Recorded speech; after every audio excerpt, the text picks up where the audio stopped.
The moment Lena Carter recognized the kill pattern unfolding in her restaurant, she had exactly 90 seconds to decide: warn the stranger in booth 12 or let three armed men execute him over dessert.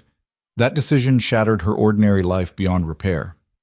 What started as instinct became survival. What began as one warning became a war. And the man she saved? He owned half of Chicago's underworld, a fact she discovered only after his enemies made her their next target. This is the story of how a waitress became a queen in a kingdom built on blood. If you're watching from anywhere in the world, drop your city in the comments. I want to see how far this story travels. Hit that like button and let's begin. The dinner rush at Aurelius had the kind of controlled chaos Lena Carter had learned to read like sheet music. Every table had its rhythm. The anniversary couple in the corner nursing their wine, the business deal at table 6 where nobody was actually eating, the regular in booth 12 who always ordered the same thing and never looked up from his phone. Tuesday nights were supposed to be predictable. Lena balanced 3 plates along her left arm, the muscle memory of 4 years making it effortless. The kitchen was slammed, Chef Antoine was screaming about undercooked risotto, and the new hostess had seated a 6-top in Maria's section without asking. Normal problems. Manageable problems. She was refilling water glasses at table 9 when the first wrong note hit. 3 men. Entered separately, 30 seconds apart. That alone wasn't unusual. Aurelius was popular. People came alone all the time. But Lena's brain had been trained differently than most waitresses. 6 years studying criminal psychology at Northwestern before her funding dried up had left her with a particular lens on human behavior. The first man took the bar seat with the sight line to the entrance. The second one asked for a table near the restrooms but positioned himself facing the dining room. The third stayed standing near the coat check, phone to his ear, conversation that looked staged. Triangle formation. Overlapping fields of vision, strategic positioning. Her stomach tightened. "You okay?" Marcus, one of the bussers, touched her elbow. "You look like you saw a ghost." "Yeah, fine." She wasn't fine. Her mouth had gone dry. She watched the 3 men for another 30 seconds, tracking their eye movements. None of them looked at menus. None of them looked at each other. But every 7 to 10 seconds, each one glanced at booth 12, where Dominic Russo sat, alone, working through his usual Dover soul. Lena had been serving Dominic for 8 months. Every Tuesday and Friday, same booth, same order, same 15-minute window between 7:30 and 7:45. He was unfailingly polite, tipped exactly 23%, and had the kind of face that made you look twice. Not because it was handsome, though it was, but because something about it suggested controlled danger. Like a blade kept sharp but sheathed. She'd never asked what he did. In Chicago, when a man wore a $10,000 watch and had scar tissue on his knuckles, you didn't ask. The man at the bar adjusted his jacket. The movement was small, reflexive, but Lena saw it. Her psychology professor's voice echoed in her head. Pre-attack behavior clusters, weight shifts, clothing adjustments, checking exits. Her heart hammered against her ribs. This was insane. She was reading into things. These were just 3 random customers who happened to... The third man moved his hand inside his jacket and left it there. Lena's training kicked in before conscious thought could stop her. She grabbed the water pitcher from table 9 and walked straight to booth 12, her legs moving on autopilot. Dominic didn't look up until she was pouring water into his already full glass, letting it overflow onto the white tablecloth. "Ma'am?" His voice was smooth, contained. "That's enough water." 3 men, Lena said quietly, her hand steady even though her insides were liquid terror. "Bar, table 14, coat check. They've been tracking you since they came in. Triangle formation. The one at coat check has his hand inside his jacket." Dominic's eyes met hers for the first time. They were gray, cool, and suddenly very focused. "When did they arrive?" 4 minutes ago, 30-second intervals. He processed this in silence, his expression unchanging. Then he did something that made her breath catch. He smiled. Not a friendly smile. A smile like a wolf recognizing another predator. "You're Lena."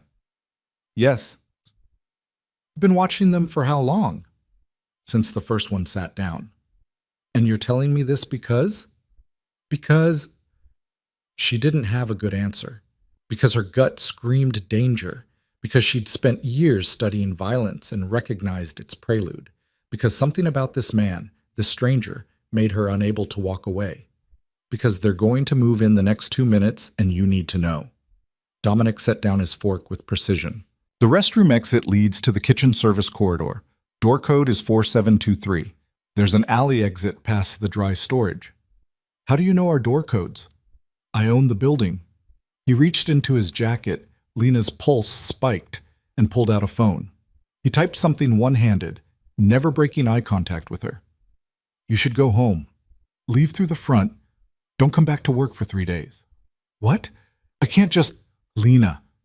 The way he said her name made it a command. You just involved yourself in something you don't understand. The best possible outcome for you is to leave. Now. She should have listened. Every rational cell in her body knew she should have turned around, grabbed her purse, and walked out of Aurelius without looking back. Instead, she said, the one at table 14 has a clear shot at your back if you try for the restroom. Something shifted in Dominic's face. Surprise, maybe. Or respect. You're not leaving. Not until I know you're... She stopped. What was she doing? Not yet. He studied her for a long moment, and she had the unnerving sensation of being completely seen, categorized, evaluated. Stay behind me, he said finally. Don't scream. When I move, you move. When you move where?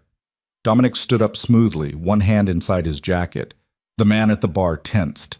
The man at table 14 pushed his chair back. The man at coat check started walking toward them. Everything happened in the space between heartbeats. Dominic moved left, angling his body between Lena and the approaching men. His hand came out of his jacket, holding something small and black. A phone, she thought at first, except it wasn't. The air changed, charging like before a thunderstorm. The man from coat check was 10 feet away when the restaurant's front windows exploded inward. Not shattered, exploded. Safety glass sprayed across the dining room in a glittering wave as 2 black SUVs mounted the sidewalk outside. Screaming erupted from every direction. Tables overturned. Someone pulled the fire alarm. The controlled chaos of dinner service became actual chaos in under 3 seconds.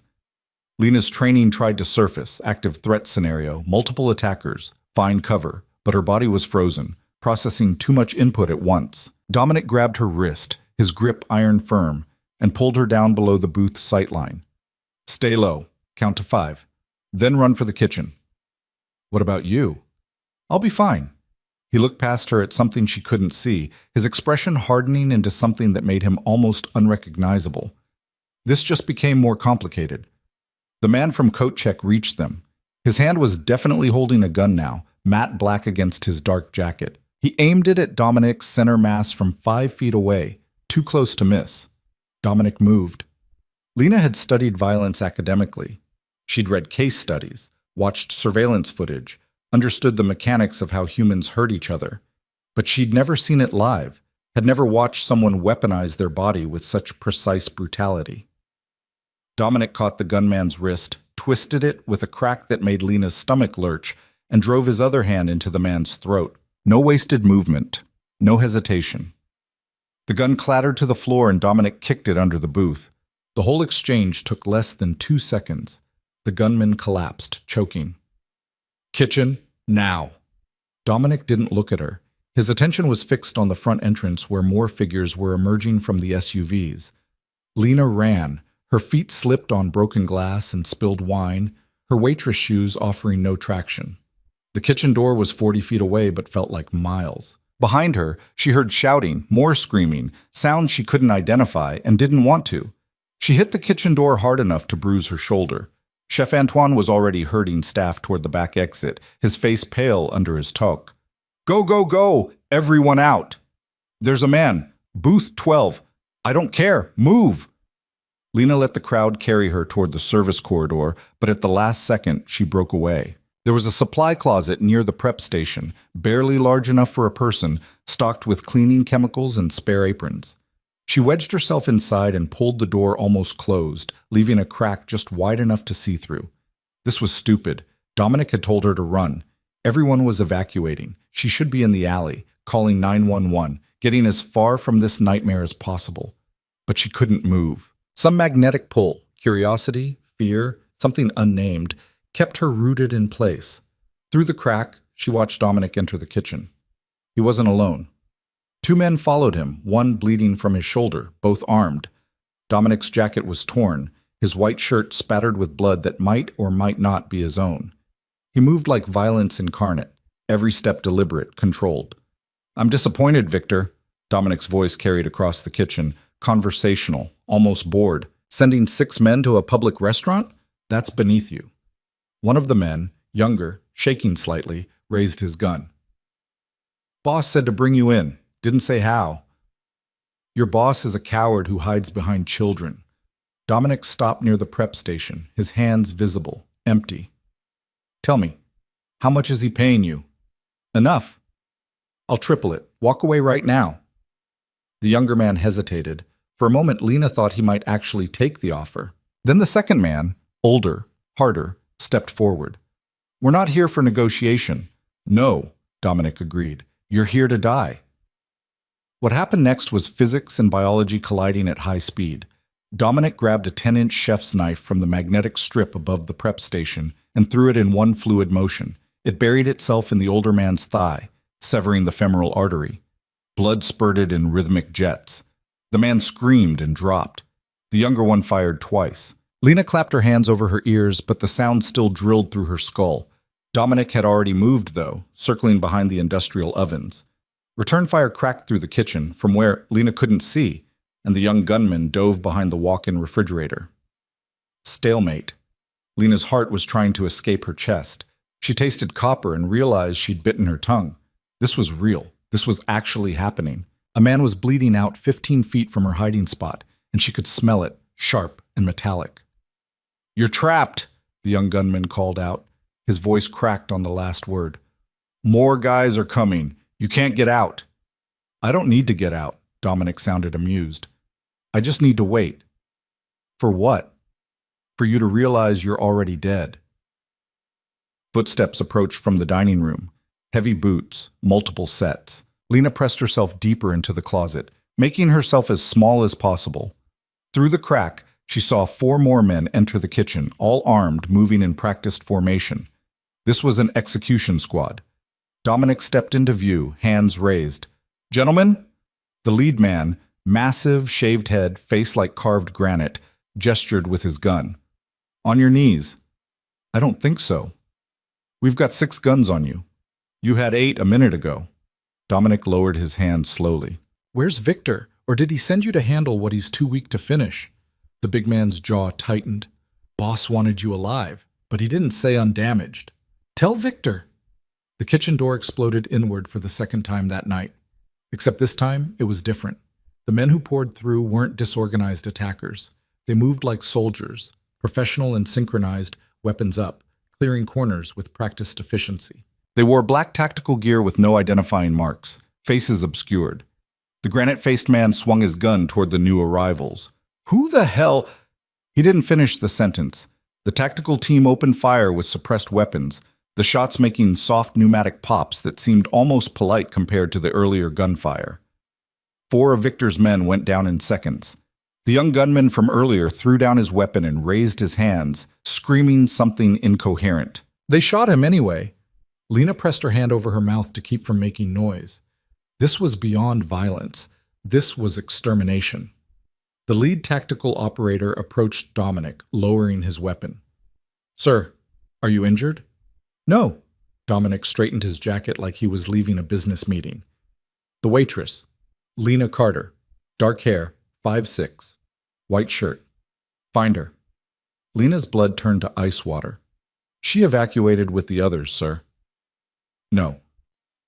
Dominic scanned the kitchen, his gaze systematic. "She stayed. She's here somewhere." This was the moment. Lena could stay hidden, hope they didn't find her, wait for police. Or she could step out and face whatever came next. The tactical operator was moving toward the storage area. In 10 seconds, he'd reach her closet. She made her choice. The door opened and Lena stepped out, hands raised, trying to keep her voice steady. "I'm here." Every gun swung toward her, every eye locked on. The tactical team tensed, fingers on triggers.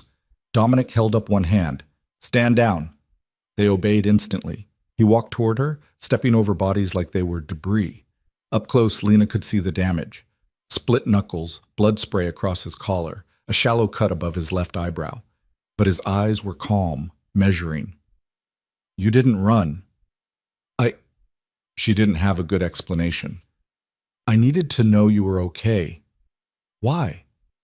"I don't know." He studied her face for a long moment. Then he turned to the lead operator. "Get her out of here. The Lakeshore property. Full security detail." "Wait, what?" Lena stepped back. "I'm not going anywhere with sus. You saved my life tonight." Dominic's voice was flat, factual. "Which means Victor knows your name by now. Probably your address, your family, your entire life. You can come with us and live, or stay here and die. Your choice." "That's not a choice." "No," he agreed. "It's not, but it's the reality you created when you warned me." The operator moved toward her. Lena backed away, her mind spinning. "I'll go to the police. I'll tell them..." "Tell them what? That you witnessed a crime? They'll take your statement, put you in a safe house for maybe 48 hours, then release you back into your life." Dominic tilted his head slightly. "Victor's people will find you in 6 hours, 4 if he's motivated. You'll disappear and no one will ever find your body." "You're insane. I'm realistic." He nodded to the operator. "Take her. Don't hurt her, but don't let her leave." 2 sets of hands grabbed her arms, firm but not painful. Lena tried to pull away, but they were too strong, too professional. They walked her toward the service exit, her feet barely touching the ground. "Wait!" She craned her neck to look back at Dominic. "Who are you?" He smiled that wolf smile again. "Someone you should have let die." Then they were through the door and into the alley, where 3 black SUVs waited, engines running, windows tinted dark enough to hide anything. The operator opened the rear door of the middle vehicle. "Please get in, ma'am. And if I don't, then we'll put you in. But I'd rather not." Lena looked at the SUV's interior, leather seats, tinted partition, no handles on the inside of the doors. A mobile prison. Then she looked at the alley, at the street beyond, at the slice of normal Chicago life she could see in the distance. She thought about her studio apartment in Wicker Park, her sister Ashley, who called every Sunday, her student loans and her abandoned degree and her carefully constructed ordinary life. All of it was gone now. She'd burned it down the moment she opened her mouth. She got in the SUV.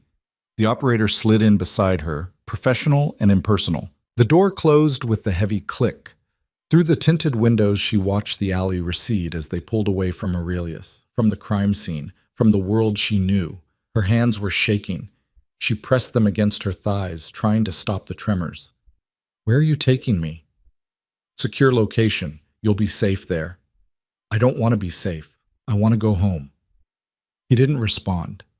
The SUV merged into traffic, anonymous and invisible. Lena watched Chicago slide past. Michigan Avenue's lights, tourists on crosswalks, couples leaving restaurants, all of them living normal Tuesday nights. She'd been one of them 2 hours ago. The drive took 40 minutes. They headed north along the lakeshore, past Lincoln Park, into neighborhoods where the houses had gates and the lots measured in acres rather than feet. The SUV turned into a private drive marked only by a call box. No sign, no numbers.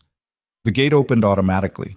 The property beyond was stunning even in darkness. Sprawling grounds, strategic lighting, a modern house that looked like architecture magazine material. 3 stories of glass and steel, cantilevered over the slope toward the lake. They parked in a circular drive. Another operative opened her door. "This way, please."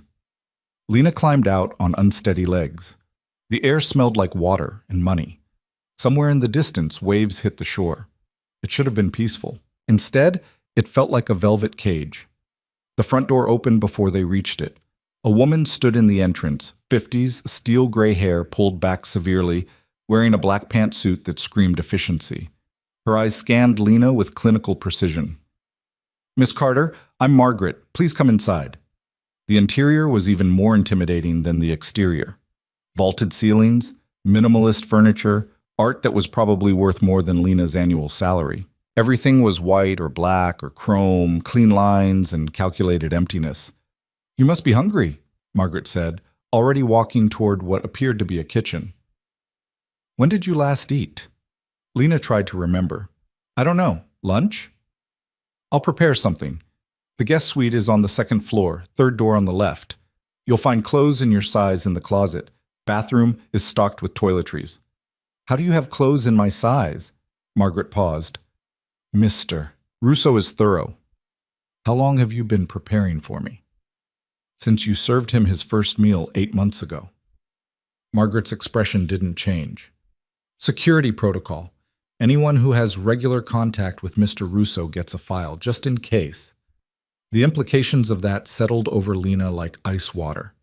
He's been watching me this whole time? Monitoring, not watching. There's a difference. I don't see one. You will. Margaret resumed walking toward the kitchen.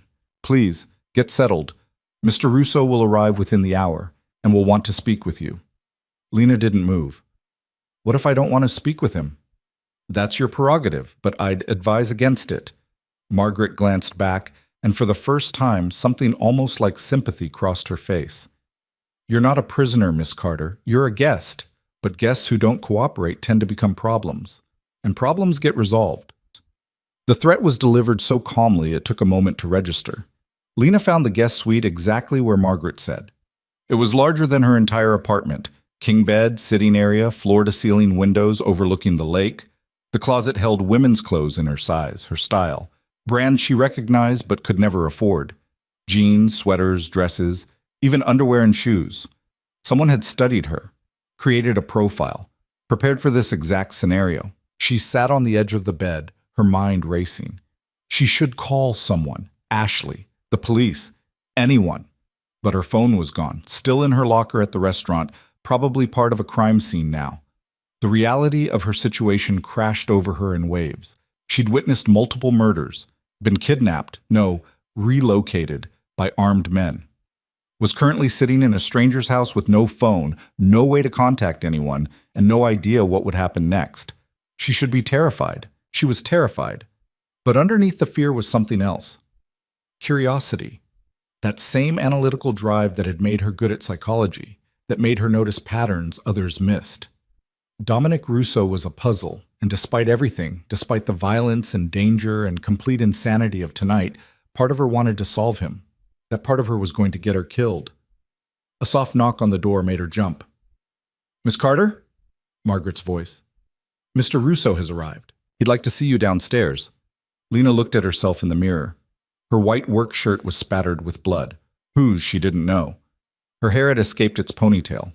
Her eyes looked hollow, shocked. She looked like someone who'd survived something. I'll be down in 5 minutes, she called back. She found a bathroom attached to the suite, marble and chrome, shower big enough for 3 people. She washed her face, tied her hair back, changed into clean clothes from the closet. Jeans that fit perfectly, a soft gray sweater. It felt like putting on a costume for a play she didn't know the script to. Downstairs, she found Dominic in what appeared to be a study. Floor-to-ceiling bookshelves, leather furniture, a desk that looked antique and expensive. He'd changed clothes too, dark slacks, white shirt unbuttoned at the collar. The cut above his eyebrow had been cleaned and butterfly bandaged. He was pouring whiskey when she entered. Drink? No. Sit? I'd rather stand. He smiled slightly, like she'd said something amusing. Understood. He took his whiskey to the leather chair near the windows and gestured to the one opposite. But I'm going to sit. It's been a long night. Lena remained standing. I want answers. Fair enough. Ask. Who are you? Dominic Russo. You know that already. What do you do? I manage certain business interests in the Chicago area. That's not an answer. It's the answer you're getting. He sipped his whiskey, watching her over the rim. Let me save us some time. I'm involved in activities that exist outside legal frameworks. I have enemies. Victor Salazar is one of them. Tonight's attack was the latest escalation in a conflict that's been building for 18 months. Does that satisfy your curiosity? You're a criminal.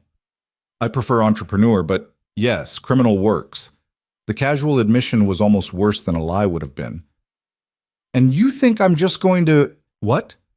Live here? Work for you? Not work for me. Work with me, if you choose, or simply stay alive under my protection until Victor is no longer a threat. How long will that take? Depends. Days, weeks, however long it takes to eliminate him. Dominic set down his glass. I want to be very clear about something, Lena. You don't owe me anything. You saved my life. That's worth protecting yours. But after tonight, you're marked. Victor's people saw you. They'll have pulled surveillance footage from the restaurant. By morning, they'll know where you live, where your sister lives, where you bank, where you shop. Every piece of your life will be mapped. You're trying to scare me. I'm trying to make you understand the reality. Lena's legs felt suddenly weak. She sat down in the chair opposite him, not because she wanted to, but because standing was becoming difficult. What about my sister? Already being monitored. A protection detail was assigned 90 minutes ago. She doesn't know they're there. You can't just... I already did. His expression was flat, factual. Ashley Carter, 26, graphic designer, lives in Logan Square with 2 roommates. She's safe. She'll stay safe. But you need to understand, you're not going back to your old life. That ended tonight. The words hit like physical blows. Lena felt something inside her crack, the careful structure of her ordinary existence fracturing beyond repair. I didn't ask for this. No, you chose it. There's a difference. I was trying to help. And you did. But actions have consequences. Dominic leaned forward slightly. Here's what I'm offering. Stay here, under protection, while we deal with Victor. After that's handled, you can make a choice. Walk away. New identity, new city, financial support to start over. Or stay and help me prevent this from happening again. Help you how? You have a degree in criminal psychology. Almost.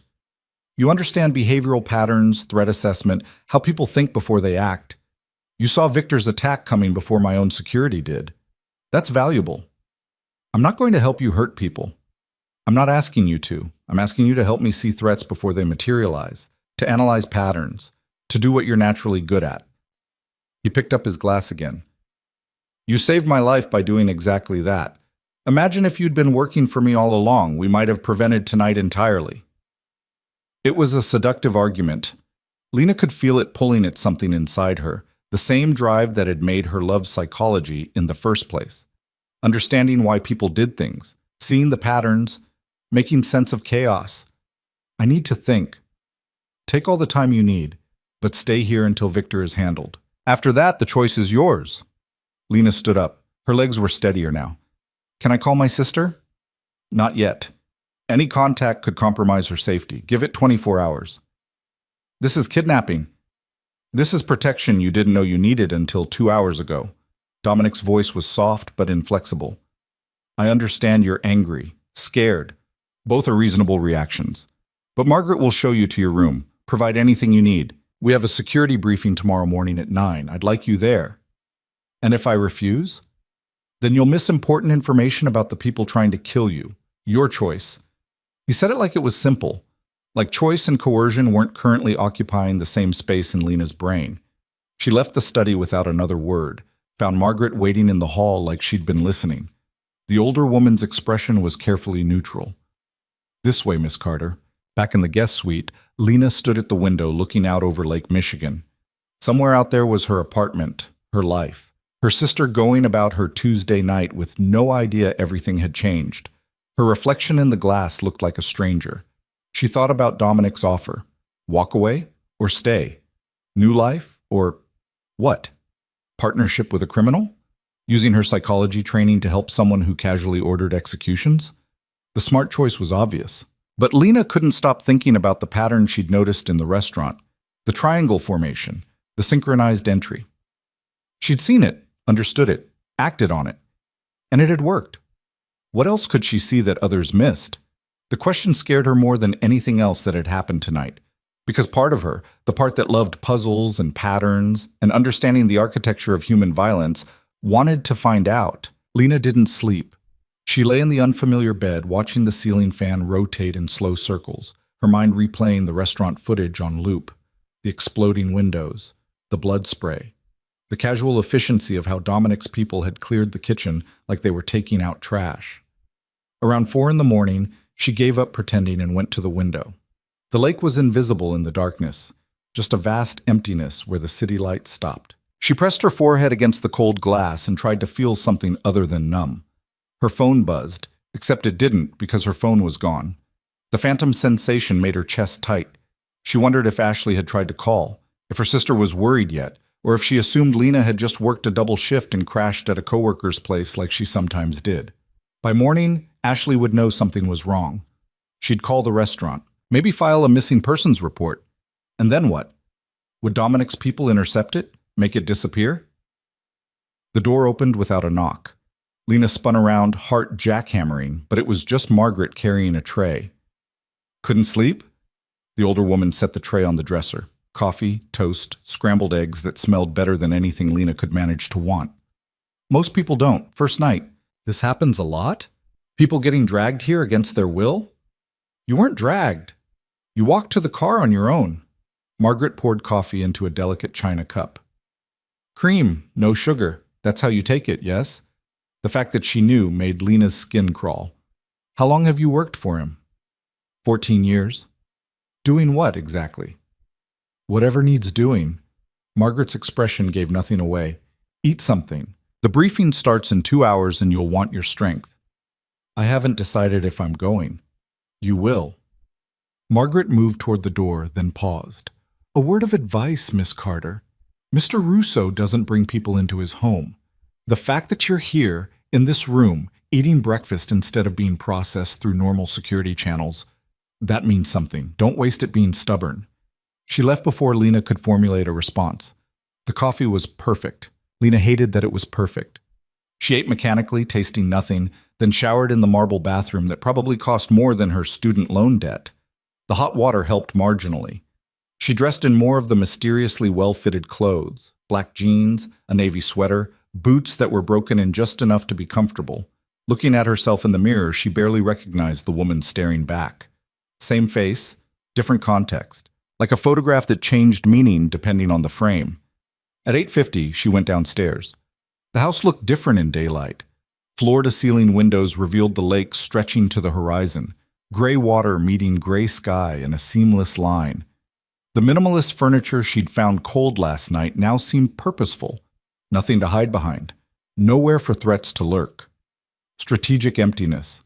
Voices led her to a room she hadn't seen before. The door was ajar, and through it she glimpsed Dominic standing at the head of a long table, 6 people seated around it, all focused on a projection screen showing security footage. She recognized herself on the screen. The restaurant, last night, her approaching booth 12 with the water pitcher. Lena's stomach dropped. That's the moment. Dominic's voice was clinical, analytical. Watch her eyes. She's already identified all 3 hostiles and calculated their positioning. Total situational awareness.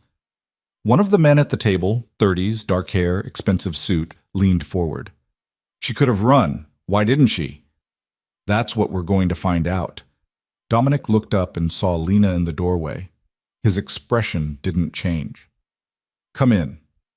6 pairs of eyes turned to her. Lena felt dissected, examined, weighed. She fought the urge to turn around and walk back upstairs. Instead, she stepped into the room. Everyone, this is Lena Carter. Dominic gestured to the table. Lena, this is my senior staff. You don't need to know their names yet. Sit. There was an empty chair at the opposite end of the table from Dominic. Lena took it, her hands clasped tightly in her lap to keep them from shaking.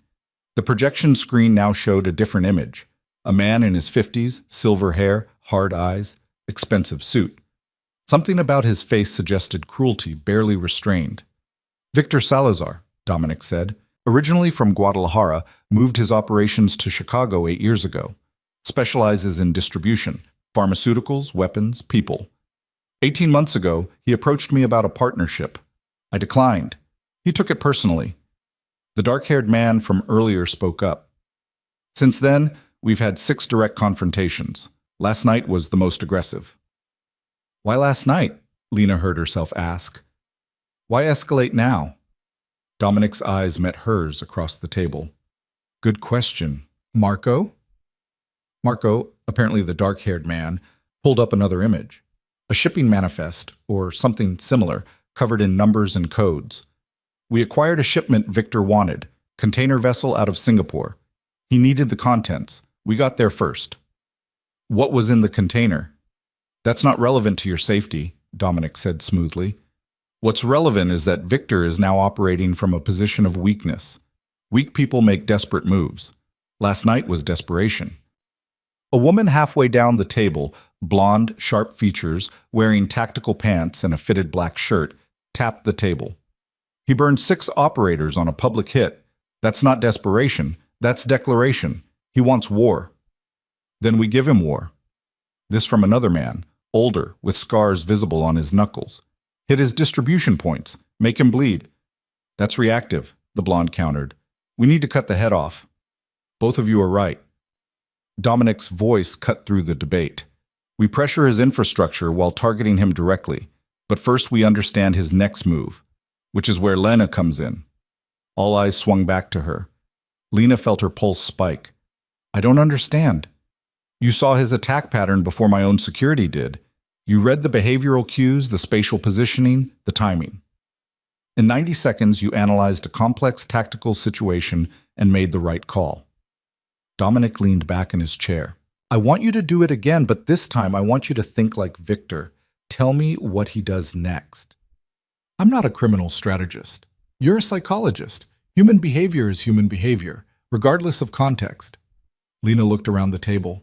Everyone was watching her with varying degrees of skepticism and curiosity. The blonde woman looked openly doubtful. Marco seemed intrigued. The older man with scarred knuckles looked like he thought this was a waste of time. I don't know enough about him, Lena said finally. I need context, background, patterns of past behavior. Dominic smiled slightly. Marco, give her the files. Marco slid a tablet across the table. Lena caught it, the screen already displaying a dossier on Victor Salazar. Birth records, arrest history, known associates, surveillance photos spanning years. It was comprehensive enough to be terrifying. You have 2 hours, Dominic said. Briefing reconvenes at 11. I want a profile and a prediction. That's not enough time to... 2 hours is generous. In the field, you'll have 2 minutes. This is a test, Lena. Pass it or don't. Your choice. He stood up, and the rest of the table followed suit like synchronized swimmers. The meeting was apparently over. People filed out, some casting curious glances at Lena, others ignoring her completely. The blonde woman paused as she passed. Don't feel bad when you can't deliver. Profiling cartel operators isn't the same as writing college papers about serial killers. I didn't go to college for serial killers. What did you study? Behavioral prediction models, game theory applied to conflict escalation, how people make decisions under extreme stress. The blonde's expression shifted slightly. Huh. Maybe you're not completely useless. She walked out without waiting for a response. Margaret appeared in the doorway. Conference room is yours for the next 2 hours. I'll bring more coffee. Lena found herself alone with the tablet and a task that felt impossible. She looked at Victor Salazar's face on the screen, those cold eyes that barely concealed violence. What would you do next, she thought. You just lost 6 men and failed to kill your target. You're exposed, vulnerable, probably furious. What's your move? She started reading. 2 hours later, Lena had filled 4 pages of the legal pad Margaret had provided. Her hand cramped from writing, her eyes burned from staring at the screen, and her coffee had gone cold. But she had something. Maybe not enough, but something. The team reassembled at 11 sharp. Dominic took his seat at the head of the table and looked at her expectantly. Lena stood up, her legs unsteady. Victor Salazar is a narcissist with paranoid tendencies and a documented pattern of disproportionate retaliation. Every recorded conflict in his file shows the same escalation curve. Initial confrontation, brief cooling period, then overwhelming response. She pulled up one of the surveillance photos on the projection screen. Victor at a restaurant, surrounded by associates, clearly holding court. He needs to be seen as powerful, dominant. The fact that last night's attack failed doesn't just hurt him operationally, it damages his reputation. His people watched 6 men die trying to take you out in a public restaurant. That's weakness. Marco leaned forward. So he'll retaliate harder. No, he'll retaliate smarter. Lena switched to another image, this one showing a timeline she'd constructed. Look at his pattern. After the confrontation in March, he waited 3 weeks before responding. After the incident in July, he waited 5 weeks. He's not impulsive. He's calculating. The older man with scarred knuckles, someone had quietly told her his name was Sullivan, frowned. So we've got time. We've got 48 hours, maybe less. Lena could feel her confidence building, the analytical framework clicking into place like it used to in seminar discussions.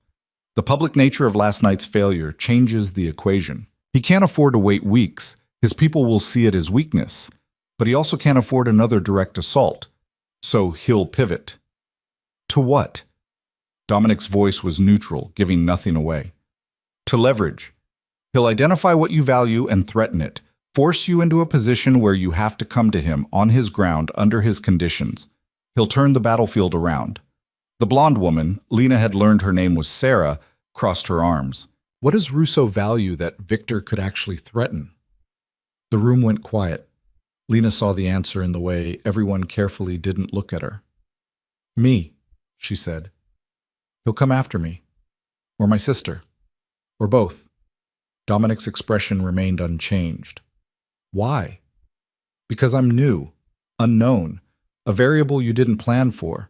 If he's done even minimal research, and based on his profile he absolutely has, he knows I'm not part of your organization. I'm civilian. That makes me soft, vulnerable. Lena heard her voice steady even as her hands trembled. Targeting me accomplishes multiple goals. It hurts you personally, tests your response protocols, and demonstrates to his people that he can still inflict damage despite last night's failure. Sullivan whistled low. That's dark. That's accurate, Sarah said grudgingly. Salazar's hit 3 family members of rival operators in the past 4 years. 2 wives, 1 daughter. It's his preferred tactic when direct assault fails. Marco was already typing on his laptop. I'll upgrade protection on the sister. Full detail, rotating shifts. He won't go for Ashley first, Lena said. The certainty in her voice surprised her. She's too obvious, too easy to protect. He'll probe for other pressure points. Friends, coworkers, anyone I had regular contact with. Dominic stood up and walked to the window, hands in his pockets, looking out at the lake. The room waited. Finally, he spoke without turning around. Assume you're right. Assume Victor moves against Lena's network within 48 hours. How do we counter? Evacuate everyone she knows, Sullivan said immediately. Get them out of Chicago. That's 60, maybe 70 people. Marco shook his head. Can't be done quietly or fast enough. We use her as bait. This from Sarah. She looked at Lena without apology. Put her somewhere Victor can find her. Controlled environment, our people in position. Let him make his move and end him. Lena's stomach turned cold. I'm sitting right here.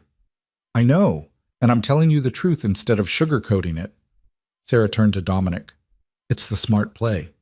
We control the engagement, choose the ground, eliminate the threat.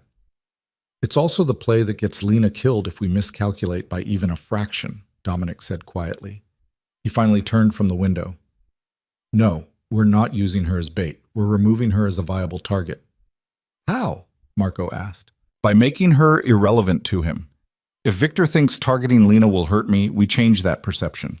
We make it clear she means nothing, a waitress who happened to be in the wrong place, not worth the resources.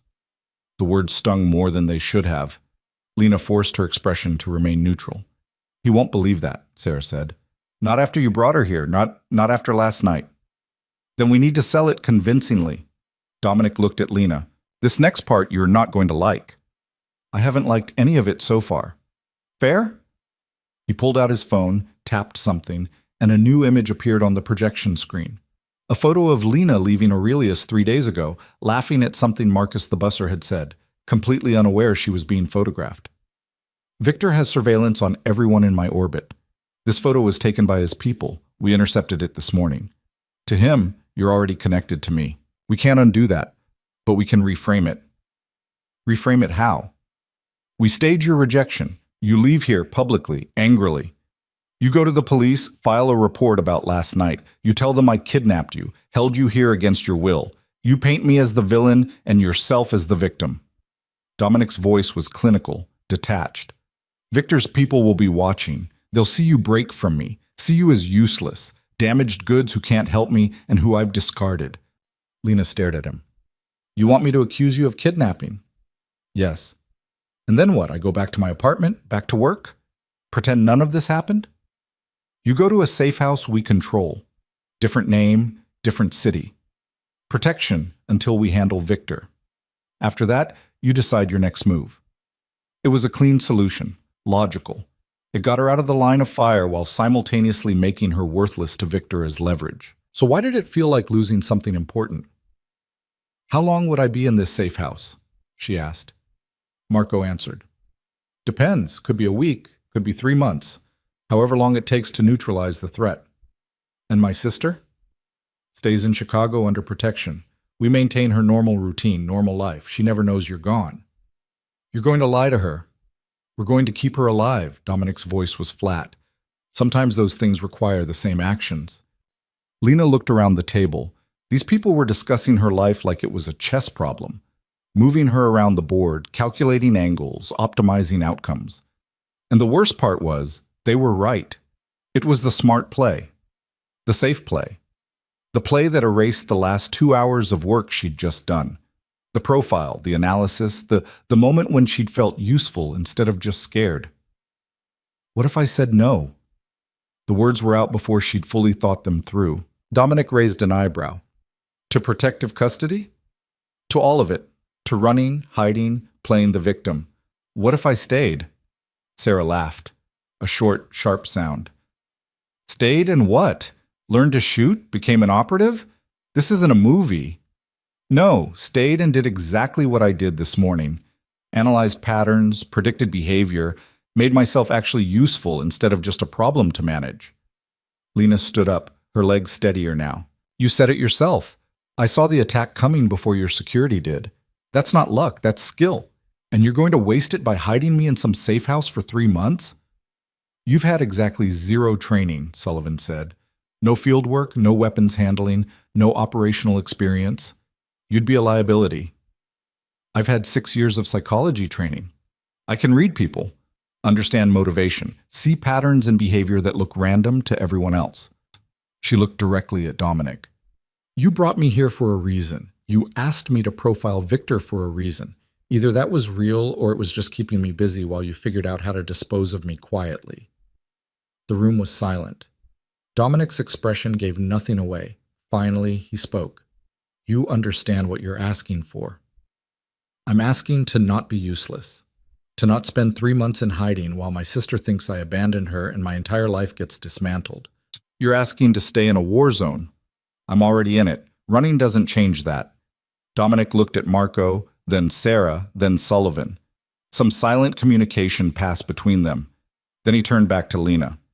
2 weeks. Trial period. You work with Marco on analysis and threat assessment. You go nowhere alone, you follow security protocols exactly, and at the first sign that Victor's focus shifts to you, you're out. Safe house, new identity, no argument. Agreed? Lena's heart hammered against her ribs. This was insane. She should take the out, disappear, start over somewhere Victor Salazar didn't exist. Agreed, she heard herself say. Sarah shook her head. This is a mistake. Noted, Dominic said. Meeting adjourned. Marco, start her on the basics. Sarah, I want updated security protocols by tonight. Sullivan, reach out to our contact in Salazar's supply chain. See if we can get advance warning on his next move. People stood, gathered tablets and phones, filed toward the door. Lena remained seated, trying to process what she'd just committed to. Marco paused beside her chair. You sure about this? No? Good. People who are sure get killed. Come on, we've got work to do. The next 6 hours were a crash course in a world Lena had only understood theoretically. Marco set her up in a smaller office. Still nice, still overlooking the lake, but functional rather than intimidating. 2 monitors, multiple secure databases, access to surveillance feeds she was pretty sure were illegal. This is our operational intelligence hub, Marco explained, pulling up various screens. We track Salazar's known locations, movement patterns, associates. We monitor communications. Not content, that's too risky, but metadata. Who calls who, when, how often? Pattern analysis. This is what I'd be doing? Part of it. The other part is what you did this morning, behavioral analysis. Trying to think 3 moves ahead. He pulled up a map of Chicago, red dots scattered across it. These are Salazar's confirmed properties and business fronts. Notice anything? Lena studied the pattern. The dots formed a rough arc on the south side, clustered around certain neighborhoods, avoiding others. He's avoiding territory controlled by other groups. Staying in his lane. Exactly. Salazar's careful, methodical. He doesn't expand unless he's sure he can hold it, which means when he does expand, he's already won. Lena felt the pieces clicking together. He's not impulsive. Every move is calculated. Now you're getting it. Marco switched to another screen, this one showing a network diagram, names connected by lines, color-coded by relationship type. This is his organization, the people we know about anyway. Red lines are family. Blue is business association. Green is suspected but unconfirmed. The network was extensive. Dozens of names, hundreds of connections, a sprawling web of relationships that would take months to fully map. How long have you been tracking this? 18 months, since the first conflict. Marco zoomed in on a cluster of names. These are his inner circle, the people he trusts. Notice who's missing? Lena scanned the names. Women. Exactly. Salazar doesn't trust women in operational roles, sees them as weak, which means he won't expect me. The realization settled over her like cold water. If I'm analyzing his moves, he won't even consider that possibility. I'm invisible to him. As long as you stay invisible, the second he knows you exist, that advantage disappears. Marco closed the network diagram. That's why the safe house option made sense. Keep you off the board entirely. But I'm more useful on it. Maybe. Or maybe you're a civilian with a psych degree who's in way over her head. His voice wasn't cruel, just honest. Look, I get it. You want to feel like you have some control, like you're choosing this. But be real with yourself. Are you staying because you can help, or because you're scared of what running means? The question hit harder than it should have. Lena looked at the monitors, at the map of red dots, at the network of people willing to kill for a man she'd profiled in 2 hours. Both, she said finally. I'm scared of running, and I think I can help. Those things aren't mutually exclusive. Marco studied her for a moment, then nodded. Fair enough. Let's see if you're right. They worked until the light outside turned orange, then purple, then black. Lena absorbed information like her brain was starving for it. Organizational structures, behavioral patterns, past operations, and their outcomes. Marco was a good teacher, patient but demanding, pushing her to make connections she wouldn't have seen on her own. Around 8, Margaret appeared with food. Mr. Russo requests your presence at dinner. Lena looked at Marco, who shrugged. Go. We can pick this up tomorrow. Dinner was in a formal dining room Lena hadn't seen yet. Long table, more of that minimalist aesthetic, floor-to-ceiling windows now reflecting the room back at itself. Dominic sat at the head, already eating, reading something on a tablet. He looked up when she entered. Sit. You must be hungry. She was, she realized, starving. The breakfast toast felt like a lifetime ago. The food was excellent. Some kind of fish, vegetables she couldn't name, wine that probably cost more than her monthly rent. They ate in silence for several minutes. Finally, Dominic set down his fork. Marco says you're a fast learner. Marco's a good teacher. He also says you ask good questions, made connections he wouldn't have expected from someone without field experience. Lena sipped her wine, using the moment to steady herself. Is this where you tell me I'm still making a mistake? No. This is where I tell you the rules. Dominic's voice shifted, still calm but with an edge of steel underneath. You work with Marco on analysis. You don't go anywhere alone. You don't contact anyone from your previous life without clearance. You follow security protocols exactly, every time. No exceptions. And if I tell you to run, you run. No questions, no hesitation. Understood? Understood. I'm serious, Lena. This isn't about control. It's about keeping you alive. Victor will kill you if he gets the chance, and he'll make it hurt because that's what sends a message. I know. Do you? Because 12 hours ago you were serving food. Now you're analyzing cartel operations like it's a college seminar. Those are very different contexts. Lena set down her wine glass carefully. You're right. I don't fully understand what I'm in, but I'm trying to. And I'd rather be trying while doing something useful than trying while hiding in a safe house going insane. Dominic was quiet for a moment. Then, surprisingly, he smiled. You're stubborn. So are you. Fair point. He returned to his food. 2 weeks. If you're still alive and useful after 2 weeks, we reassess. And if Victor comes after me before then we hope your analysis was good enough to see it coming. It wasn't reassuring, but it was honest. After dinner, Lena went back to the guest suite. Her suite now, apparently. The room felt less foreign than it had the night before, though she still hated how well the clothes fit. She stood at the window again, looking at the invisible lake, and thought about Ashley. Her sister would be getting worried by now, maybe already filing reports. Lena imagined Dominic's people intercepting those reports, redirecting them, making her sister's concern disappear into bureaucratic noise. The thought made her sick.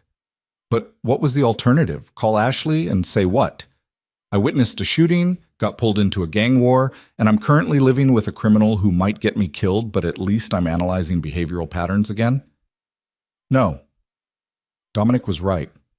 Silence kept Ashley safer, even if it felt like abandonment. Lena turned from the window and saw the tablet Marco had given her, sitting on the dresser where she'd left it. She picked it up, pulled up Victor Salazar's file again. 48 hours, she'd predicted. 48 hours until he made his next move. She checked the time. 36 hours left. Somewhere in Chicago, Victor was planning, calculating, choosing his next target, his next message, his next demonstration of power. And Lena was going to figure out what it was before he made it. She opened a new file and started writing. The call came at 3 in the morning. Lena was still awake, still working through Victor's file, when her door opened without warning. Sarah stood in the hallway, fully dressed in tactical gear, her expression grim. Get up. We have a situation. Lena's stomach dropped. What happened? Your sister's building. Fire alarm went off 20 minutes ago. Everyone evacuated. Our detail lost eyes on her in the crowd. The tablet slipped from Lena's hands. Where is she? We don't know. Get dressed. Dominic wants you in the operations room now. Lena moved on autopilot, pulling on jeans and a sweater, her hands shaking so badly she could barely work the zipper. Ashley. They'd taken Ashley, or she was hurt, or worse. The operations room was on the first floor, a space Lena hadn't been allowed into before. Banks of monitors covered one wall, showing surveillance feeds from what looked like half of Chicago. Dominic stood in front of them, phone to his ear, his voice low and controlled. Marco was at a computer terminal, typing rapidly. Sullivan stood near the door, armed, ready. Lena went straight to Dominic. Where's my sister? He held up one finger. Wait, and finished his call. Then he turned to her and she saw something in his face that made her heart stop. Not quite concern, but close. Ashley's fine. We found her 3 minutes ago. She's in a coffee shop on Damen, spooked but unharmed. The relief was so intense Lena had to grab the edge of the desk. What happened? Fire alarm was triggered manually. 3rd floor, service stairwell. By the time our people realized it wasn't a real emergency, the building had evacuated. Ashley got separated from her roommates in the confusion. She walked to a 24-hour coffee shop to wait it out. That's too convenient, Sarah said from behind Lena. Fire alarm at 3 a.m. Someone was testing our response. Dominic nodded. Victor's probing, seeing how we protect her, how fast we react, where our blind spots are. He knows about the protection detail? Lena's voice came out steadier than she felt. Now he does. The question is what he does with that information. Dominic gestured to Marco. Show her. Marco pulled up security footage on one of the monitors. The timestamp read 2:47 a.m. The image showed Ashley's building from across the street, grainy, night vision enhanced. A figure approached the service entrance, did something Lena couldn't quite see, then disappeared into the alley. That's our trigger man, Marco said. He knew exactly where the fire alarm was, knew which entrance had the faulty security camera. This wasn't random. Run it back, Lena said, before he enters. What's he doing? Marco rewound the footage. The figure paused at the corner, looked both ways, then checked his phone before moving toward the entrance. "He's checking the time," Lena said, "making sure he hits his mark exactly." "Coordinated," Sullivan agreed. Someone was watching, telling him when to move. Dominic's phone buzzed. He glanced at it, and his expression darkened. "We've got another problem. Marco, pull up the Aurelius feed." The monitor switched to show the restaurant, or what was left of it. Yellow police tape cordoned off the entrance. Crime scene investigators moved through the shattered windows like ghosts in white suits. "They're still processing the scene," Marco said. "Standard procedure after a shooting. Could take days." "That's not the problem." Dominic handed his phone to Lena. "Read it." The screen showed a text message from an unknown number. The waitress made a choice. So did her co-workers. 6 a.m. TikTok. Lena's blood turned to ice. "He's going after the restaurant staff." "Everyone who worked that night," Dominic confirmed. "He's making a point. You involved yourself in my business, so everyone connected to you pays the price." "How many people?" 12 staff members were on shift when the shooting started. "We need to locate and secure all of them in..." He checked his watch. 2 hours and 40 minutes. "That's impossible," Sarah said. "Then we get as many as we can." Dominic was already moving toward the door. "Marco, pull addresses for everyone who worked Tuesday night. Sarah, coordinate protection teams. Sullivan, you're with me. Lena, I'm coming with you." "Absolutely not." "Those are my people, my friends. I know where they live, who they're close with, how to find them faster than any database." Lena stepped in front of him. "You said I could be useful. Let me be useful." Dominic stared at her for a long moment. Then he looked at Sullivan, who shrugged. "She's not wrong. Local knowledge saves time." "Fine. But you stay in the vehicle, you follow every order exactly, and if shooting starts, you get down and stay down. Clear?" "Clear." 20 minutes later, Lena was in the back of an SUV with Dominic and Sullivan, racing south toward Pilsen, where Marcus the busser lived with his grandmother. Sarah had taken another team to Wicker Park for 2 of the servers. Marco was coordinating from the operations room, tracking everyone's locations in real time. The streets were empty, that dead zone between bar close and morning commute. Streetlights painted everything in sodium orange. Lena watched the city slide past and tried not to think about what would happen if they were too late. "Marcus lives on the 2nd floor," she said. "His grandmother has mobility issues. They can't evacuate quickly if there's a threat." "We're not evacuating," Dominic said. "We're relocating. There's a difference." "Where are you taking them?" "Safe houses. Different locations rotated every 12 hours until we handle Victor." He was typing something on his phone, coordinating with the other teams. "After this is over, they can go back to their lives." "If they want to." Sullivan checked his weapon, a casual gesture that made Lena's skin crawl. "Most people don't bounce back from this kind of thing." The SUV pulled up outside a tired-looking apartment building, 3 stories of faded brick and rusted fire escapes. Lights were starting to come on in windows, early risers, or people who'd never gone to bed. Dominic turned to Lena. "What's the fastest way to convince Marcus to come with us without panicking?" "Tell him the truth. Marcus is smart. He saw what happened at the restaurant. If you lie to him, he'll know." "Truth it is." Dominic opened his door. "Sullivan, perimeter. I'll make contact." "I should come with you," Lena said. "He knows me. He'll trust me. You should stay in this vehicle where it's armored and I don't have to worry about you getting shot." "Dominic, that's not a negotiation." His voice was flat, final. He got out and headed for the building entrance, moving with that same controlled purpose Lena had seen in the restaurant, like violence waiting to happen. Sullivan circled the building, hand inside his jacket. Lena watched from the SUV, her nails digging into her palms. 3 minutes passed, then 5. The sky was starting to lighten at the edges, that pre-dawn gray that made everything look washed out and unreal. Lena's phone buzzed, except it didn't, because she still didn't have a phone. The phantom sensation was getting old. Movement in her peripheral vision, a car rolling down the street, too slow, too deliberate. Dark sedan, windows tinted, pulling to a stop 2 buildings down.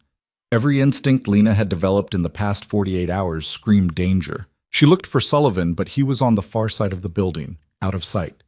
Looked at the apartment entrance where Dominic had disappeared. No sign of him. The sedan's doors opened. Two men got out, both wearing dark jackets, both moving with purpose toward Marcus's building. Lena had maybe 30 seconds to make a decision. She could stay in the vehicle like Dominic ordered. Safe, protected, useless. Or she could do something. She grabbed the door handle. The SUV's locks clicked. Remotely engaged, she realized. She was trapped. Dominic must have locked it from inside the building, keeping her contained. Smart. Infuriating. Probably the right call. Except now two armed men were approaching the building and nobody else had eyes on them.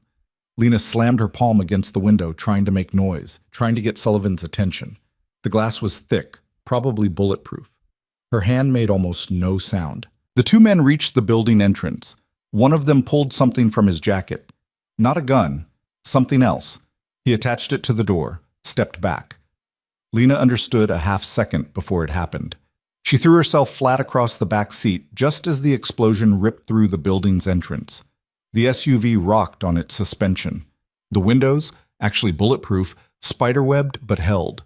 Lena's ears rang, high-pitched whine drowning out everything else. She forced herself up, looking through the cracked glass.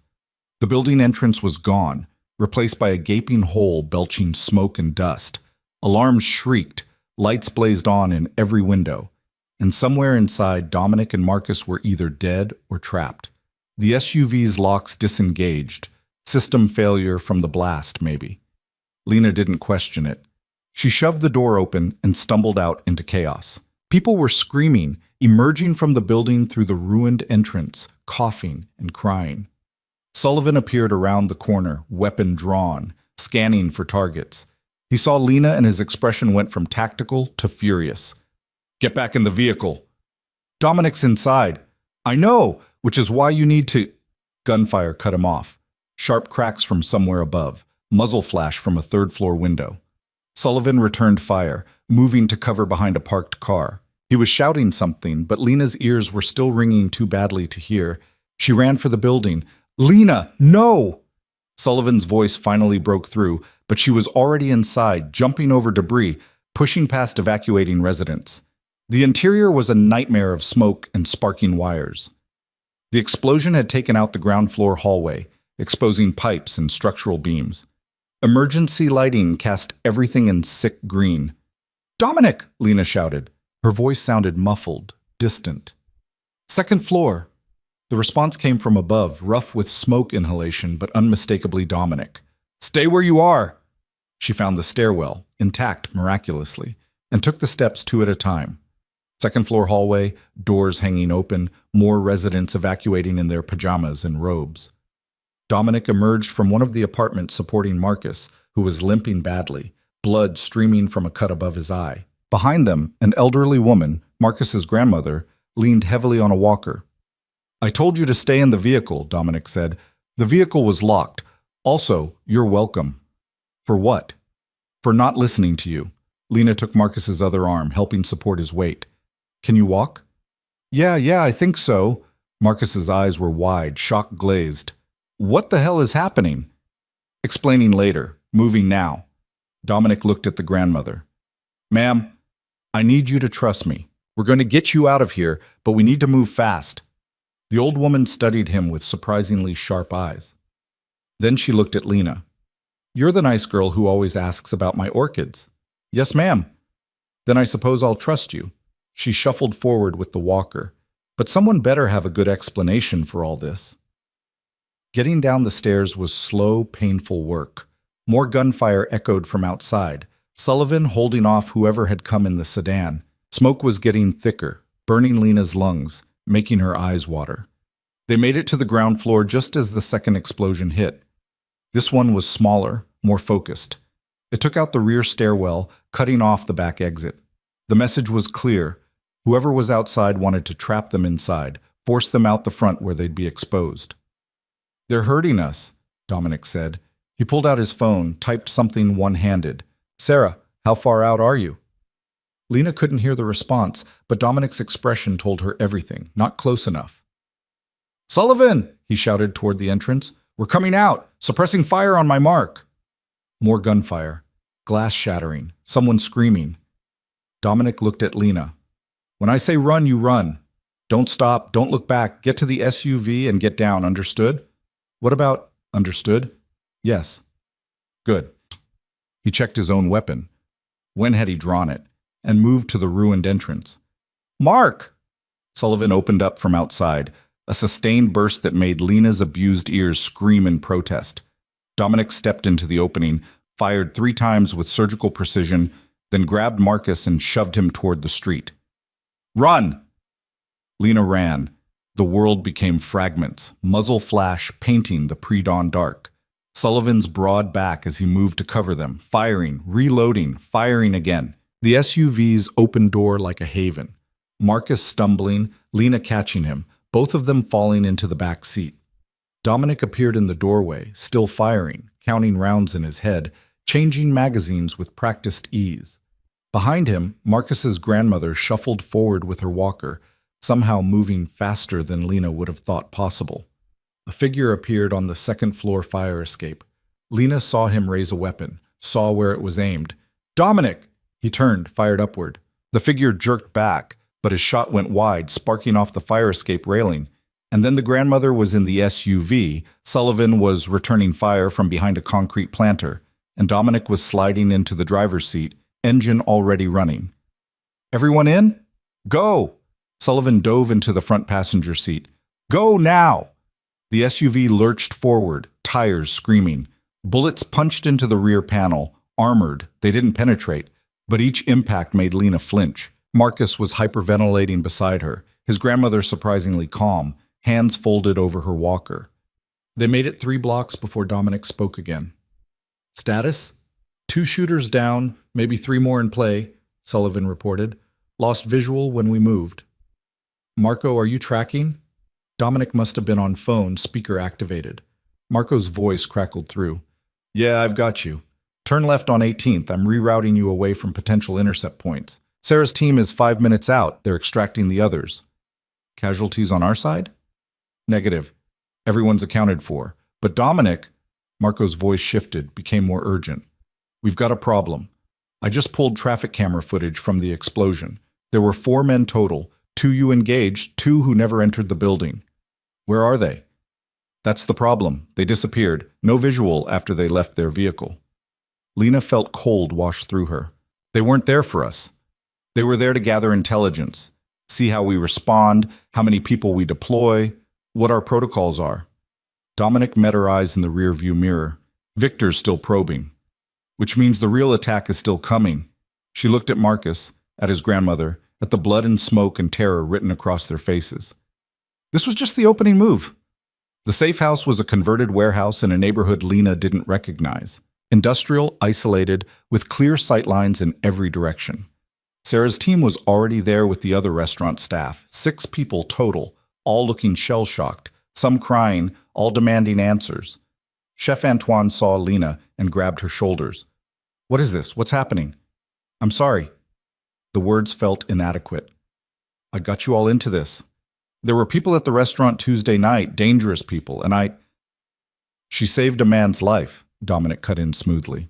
Those dangerous people decided anyone present that night is a liability. We're protecting you until the threat is neutralized. Protecting us? Antoine's voice rose. By blowing up buildings? The explosion wasn't us, Sullivan said. That was them. We got you out. One of the servers, young, barely 20, started crying harder. Marcus was getting his grandmother settled in a chair, his hands shaking. The whole scene was chaos, fear, normal people suddenly thrust into a world that operated on completely different rules. Lena felt the weight of it crushing down. Her choices had done this. Her decision to warn Dominic, to stay, to involve herself in something she didn't understand. And now 12 people were paying the price. Dominic's hand on her elbow, gentle but firm, steering her away from the group. Don't do that. Do what? Blame yourself. Victor Salazar did this, not you. I started it. You saved my life. There's a difference. He guided her to a quieter corner of the warehouse. I know what you're thinking, that you should have stayed silent, let me die, avoided all of this. But Victor would have found another excuse. Men like him always do. This isn't about you. It's about him needing to hurt me, and you just happen to be the convenient angle. That's not as comforting as you think it is. It's not meant to be comforting. It's meant to be true. He checked his phone, frowned. Sarah's team is reporting unusual activity at 3 other locations. Someone's running simultaneous operations. How many people does Victor have? More than we thought, which means he's been planning this longer than we thought. Dominic looked at the group of frightened restaurant workers. These people need to disappear for a while. New identities, new cities, financial support until it's safe to come back. Can you help with that? Help how?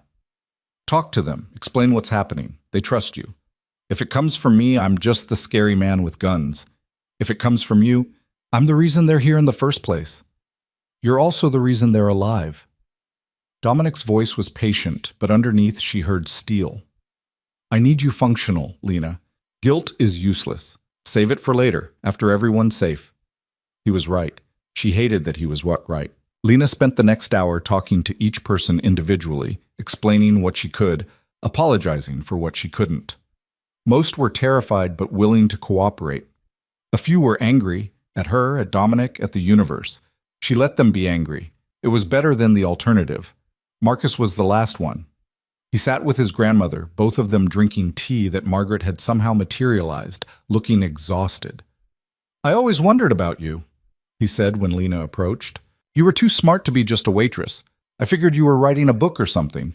Turns out you're just catastrophically unlucky. That's one way to put it. The man you saved, Dominic. What is he? Lena considered lying, decided against it. Exactly what you think he is. And you're what, working for him now? I don't know what I'm doing. I'm just trying to keep people alive. She sat down across from him. I'm sorry, Marcus, for all of it. Yeah, well, turns out getting blown up makes for a good story, assuming I live to tell it. He tried to smile, failed. My abuela wants to know if she'll be able to get her orchids. We'll make sure she gets them, I promise. The old woman patted Lena's hand. You're a good girl, stupid maybe, but good. That's fair. Dawn was breaking for real now, pink and gold light streaming through the warehouse's high windows. Lena felt like she'd been awake for a week. Her body ached, her head throbbed, and somewhere under the exhaustion was a scream building that she couldn't let out yet. Dominic found her standing by one of the windows, watching the sun come up. Marco's running the numbers. Best guess is Victor deployed 20 people in tonight's operations. That's significant resources for what was essentially a harassment campaign. He's proving a point, Lena said, showing he can reach anywhere, hurt anyone connected to you. It's psychological warfare. Which means he's building to something bigger. These aren't the real attacks. They're softening you up, making you reactive, forcing you to spread resources thin. She turned from the window. He wants you off balance when the real move comes. What's the real move? I don't know yet, but it's coming soon, probably within the next 24 hours. Lena felt the analysis clicking into place, that same clarity she'd found profiling Victor in the conference room. He's operating on a timeline. Something's forcing his hand, making him rush. If we can figure out what that is... Her phone buzzed. Except she still didn't have a phone. Dominic pulled out his own phone, looked at the screen, and went very still. What is it? He handed her the phone without a word. The message was simple. A photo of Ashley leaving her apartment building that morning, coffee in hand, completely unaware she was being photographed. And underneath, a single line of text. Your turn. Aurelius. Noon. Come alone, or the sister dies. Lena stared at the screen, her brain refusing to process what she was seeing. Victor had Ashley. Or he could get to Ashley anytime he wanted. The message was clear. That's not happening, Dominic said quietly. You're not going. He has my sister. He has surveillance on your sister. There's a difference. Not to me.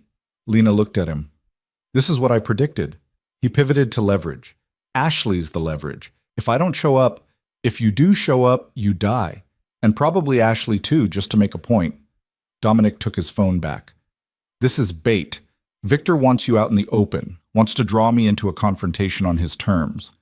We don't take that deal. Then what do? We changed the terms. He was already walking toward the tactical area where Sarah and Sullivan were coordinating security.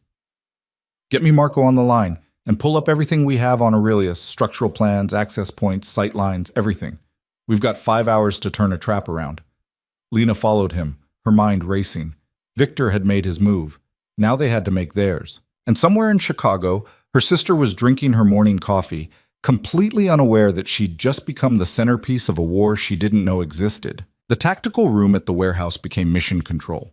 Sarah spread structural blueprints of Aurelius across the table, original plans from when Dominic had bought the building, marked up with handwritten notes about sight lines and dead zones. Marco pulled up satellite imagery on 3 different monitors. Sullivan was on the phone coordinating with teams Lena didn't even know existed. He'll have the place locked down, Sarah said, tracing potential positions with her finger. Roof access here and here, kitchen entrance compromised since Tuesday. Front entrance too exposed. He'll want you coming through the main door where he can control the approach. Dominic studied the blueprints with absolute focus.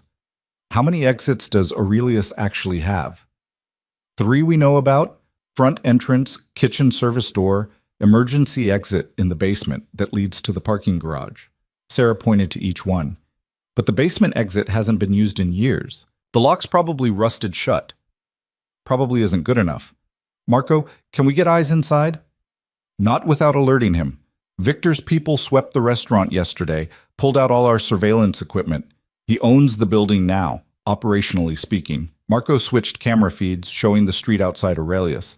Normal lunch crowd starting to gather, tourists taking photos, a food delivery truck double parked. He's smart. He picked a public location, daytime, lots of witnesses. Makes it harder for us to move freely. Lena watched the feeds, her analytical brain cataloging details. He's counting on that. Public location means we can't go in heavy. Too many civilians, too much exposure. But it also means he can't either. Whatever he's planning, it has to look normal until the moment it doesn't. Unless he doesn't care about exposure anymore, Sullivan said, hanging up his phone. If this is his endgame, if he's willing to burn everything down, he's not. Lena was surprised by her own certainty. Victor's careful, methodical. Everything I've read about him says he avoids unnecessary attention. He won't turn lunch service into a bloodbath unless he has no other choice.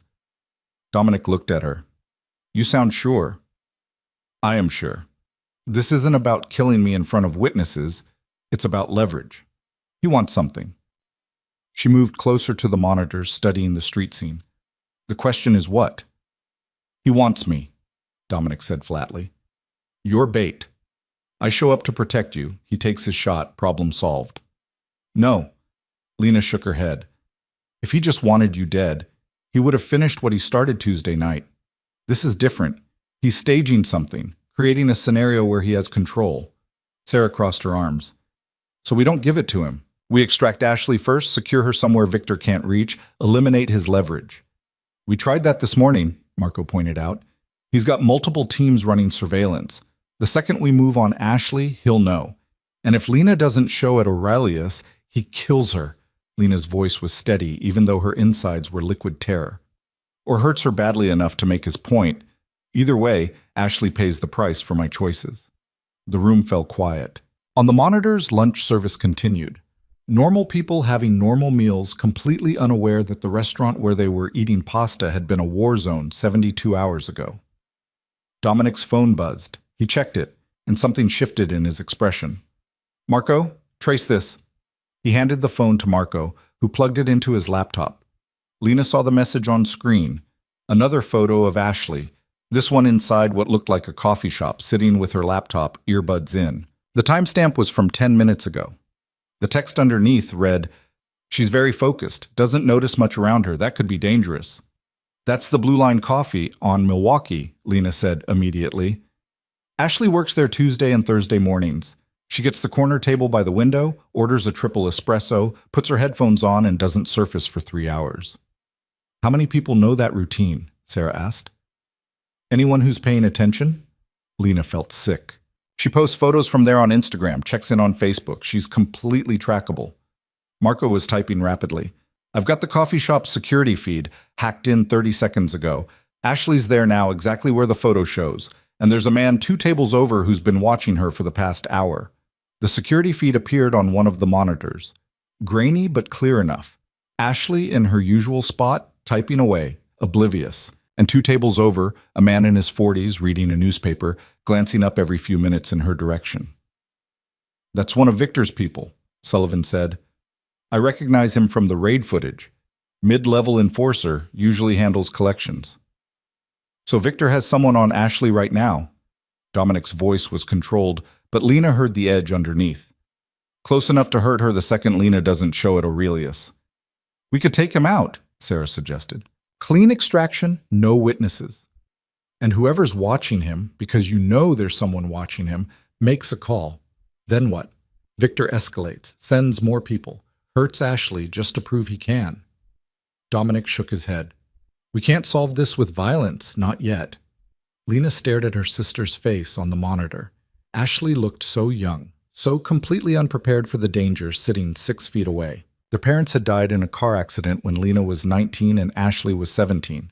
Lena had raised her, put her through design school, made sure she had a life that was stable and safe. And now that safety was an illusion that could shatter any second. "I have to go," Lena said. "To Aurelius. It's the only move that keeps Ashley safe. It's the move that gets you killed. Maybe, but maybe not. Victor wants something. If I can figure out what that is, if I can give it to him, you can't negotiate with people like him." Dominic's tone was final. "I've been doing this for 15 years. Victor Salazar doesn't negotiate. He takes." "Then what do you suggest?" Lena turned to face him fully. "Because sitting here doing nothing while my sister has a gun pointed at her from 6 feet away isn't an option I can live with." The silence stretched. Sarah and Sullivan exchanged looks. Marco kept his eyes on his screens. Finally, Dominic spoke. "There's a third option. Dangerous, low probability of success, but it's something." "I'm listening." We split his attention. "You go to Aurelius, not alone, but looking alone. Wire you up, put a tracker on you, have teams positioned in overlapping perimeter. Meanwhile, we move on Ashley simultaneously. Fast extraction, multiple vehicles, confusion, and misdirection. By the time Victor realizes what's happening, Ashley's secure and you're in play." "In play as what? Bait?" "As my representative, you walk in there, you tell Victor I'm willing to talk. Arrange a meet. Buy us time to position properly." Dominic gestured to the blueprints. "Aurelius has advantages for us too. I own the building. I know every entrance, every weak point, every place to hide an asset. Victor thinks he's chosen the battlefield, but he's actually walked into mine." Sarah was already shaking her head. "This is too complicated. Too many moving parts. One thing goes wrong." "Everything goes wrong," Sullivan finished. "Yeah, I know, but it might be our best shot." Marco pulled up a timeline on his screen. "Okay, let's wargame this. Lena arrives at Aurelius at noon. That's 4 hours from now. We need 2 hours minimum to position teams properly, which gives us 2 hours to extract Ashley and get her somewhere secure." "Where can we take her that Victor can't reach?" Lena asked. "Out of state, private airfield, chartered flight, secure location in Michigan or Wisconsin. We've got safe houses in both." Dominic was already moving, pulling out his phone, making calls. "But we can't tell Ashley what's happening. The second she knows she's in danger, her behavior changes. The watcher notices. Game over. So we kidnap my sister. We extract her for her own protection. Semantics, but important ones." Lena looked at Ashley on the monitor again. Her sister was laughing at something on her screen, completely at ease, living her life. "She's going to hate me for this." "She'll hate you alive," Sarah said. "That's better than the alternative." The next 2 hours were controlled chaos. Sarah assembled an extraction team, 4 people, 2 vehicles, plus a decoy team to draw attention. Marco hacked into every camera system within 3 blocks of the coffee shop, creating a real-time map of potential threats. Sullivan coordinated with Dominic's people inside Aurelius. Apparently there were still loyal staff members working there, feeding information. Lena sat in the tactical room and watched it all happen, feeling useless and terrified in equal measure. Margaret appeared with food Lena couldn't eat, and coffee she forced down. "You should rest. You've been awake for over 24 hours. "Can't rest. Not until Ashley's safe." "Then at least change." Margaret handed her a bag. "You can't walk into a confrontation wearing smoke-damaged clothes. Appearances matter." The bag contained clean jeans, a fitted black shirt, boots with good tread, practical clothes for whatever came next. Lena changed in a small bathroom attached to the warehouse, studying her reflection in the cracked mirror. She looked like someone who'd survived an explosion. Dark circles under her eyes, a cut on her cheekbone she didn't remember getting, hair pulled back in a ponytail that had given up trying to be neat. But underneath the exhaustion, there was something else, a hardness that hadn't been there 4 days ago. 4 days. That's all it had been since she'd warned Dominic about the attack. Less than a week, and her entire existence had been dismantled and rebuilt into something unrecognizable. When she came back out, Dominic was waiting. We need to go over what happens at Aurelius. What you say, how you say it, what to do if things go wrong. They moved to a quieter corner. Dominic pulled up photos of Victor on his phone. You've read his file. Now you need to understand him as a person. He's 53, third-generation cartel family, killed his first man at 16. But he's not mindless muscle. He's strategic, speaks 4 languages, collects art, donated $500,000 to the symphony last year. He's buying legitimacy. He's buying the illusion of legitimacy. Underneath, he's still a killer, but he values respect, control, the appearance of civilization. Dominic swiped to another photo. Victor at some charity gala, tuxedo, champagne glass, smiling like he belonged. That's who you'll be dealing with, not the enforcer, the businessman who happens to traffic in violence. What does he want from you? Territory? Access? A partnership I've refused since he came to Chicago. He thought he could force my hand. So far he's been wrong. And if I offer him that partnership on your behalf, he'll know it's a lie. But he might be curious enough to see where it goes. That buys us time. Dominic put his phone away. You walk in, you ask to speak with him directly. You tell him I'm willing to discuss terms, but not in a public location. You arrange a meeting for later, neutral ground, proper security protocols. You're polite, professional, respectful, and you don't let him rattle you. What if he tries to hurt me? Then the 8 snipers will have positioned around the building end him. But it won't come to that, not if you play this right. He pulled something from his pocket, a small device that looked like a button. This goes on your collar, audio and tracking. We'll hear everything, see everything through satellite. You won't be alone. Lena took the device. It was surprisingly heavy. And Ashley? Extraction team moves at 11:50, 10 minutes before you walk into Aurelius.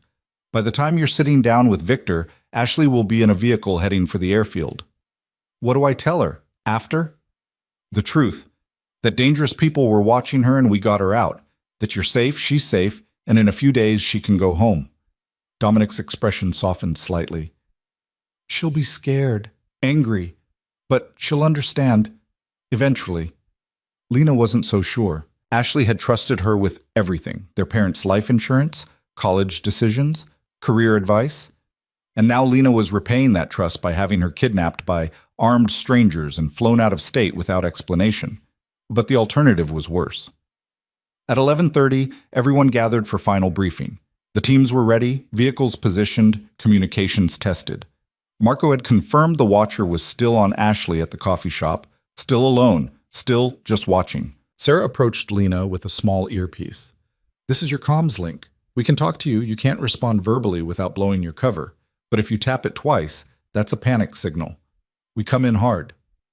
Understood. Sullivan handed her a small canister. Pepper spray. Probably won't help against professionals, but it's something. Keep it in your pocket. I thought I wasn't supposed to be in actual danger. You're not supposed to be. Doesn't mean you won't be. Better prepared than dead. Dominic was doing final equipment checks, his movements precise and methodical. He looked up when Lena approached. You don't have to do this. We can find another way. There isn't another way. We both know that. Lena kept her voice steady. I got myself into this. I can help get us out. This isn't about redemption, Lena. You don't owe anyone. I owe Ashley a chance to live past 26 without a bullet in her head. The words came out sharper than intended. I owe Marcus and his grandmother a life that doesn't include explosions. I owe everyone who worked at that restaurant their safety. And maybe I owe myself the chance to finish what I started instead of running away. Dominic studied her for a long moment. You're going to be okay at this. The negotiation, the performance. You've got the psychology background, the analytical mind. But when things get violent, and they will get violent eventually, that's when it gets hard. Can you handle that? I don't know. I guess we'll find out. That's an honest answer. He handed her a phone, not her old one, a new one, encrypted and untraceable. This has one contact, me. Anything happens, anything at all, you call. I don't care if Victor's standing right there. You call. Lena took the phone, slipped it into her pocket next to the pepper spray.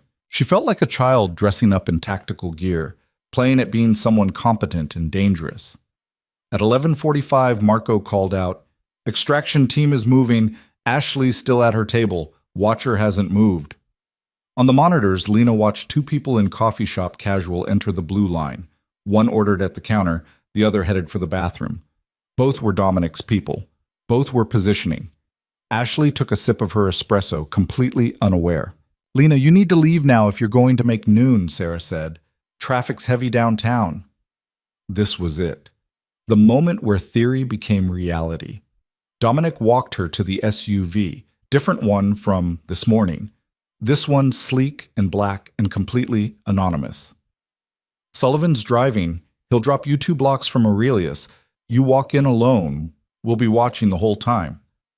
What if Victor doesn't want to talk? What if he'll want to talk? His ego won't let him pass up the chance to hear my surrender terms, even if he thinks they're fake. Dominic opened the passenger door. "You've got this. Trust your training." "I dropped out before I got my degree." "Trust it anyway." Lena got in the SUV.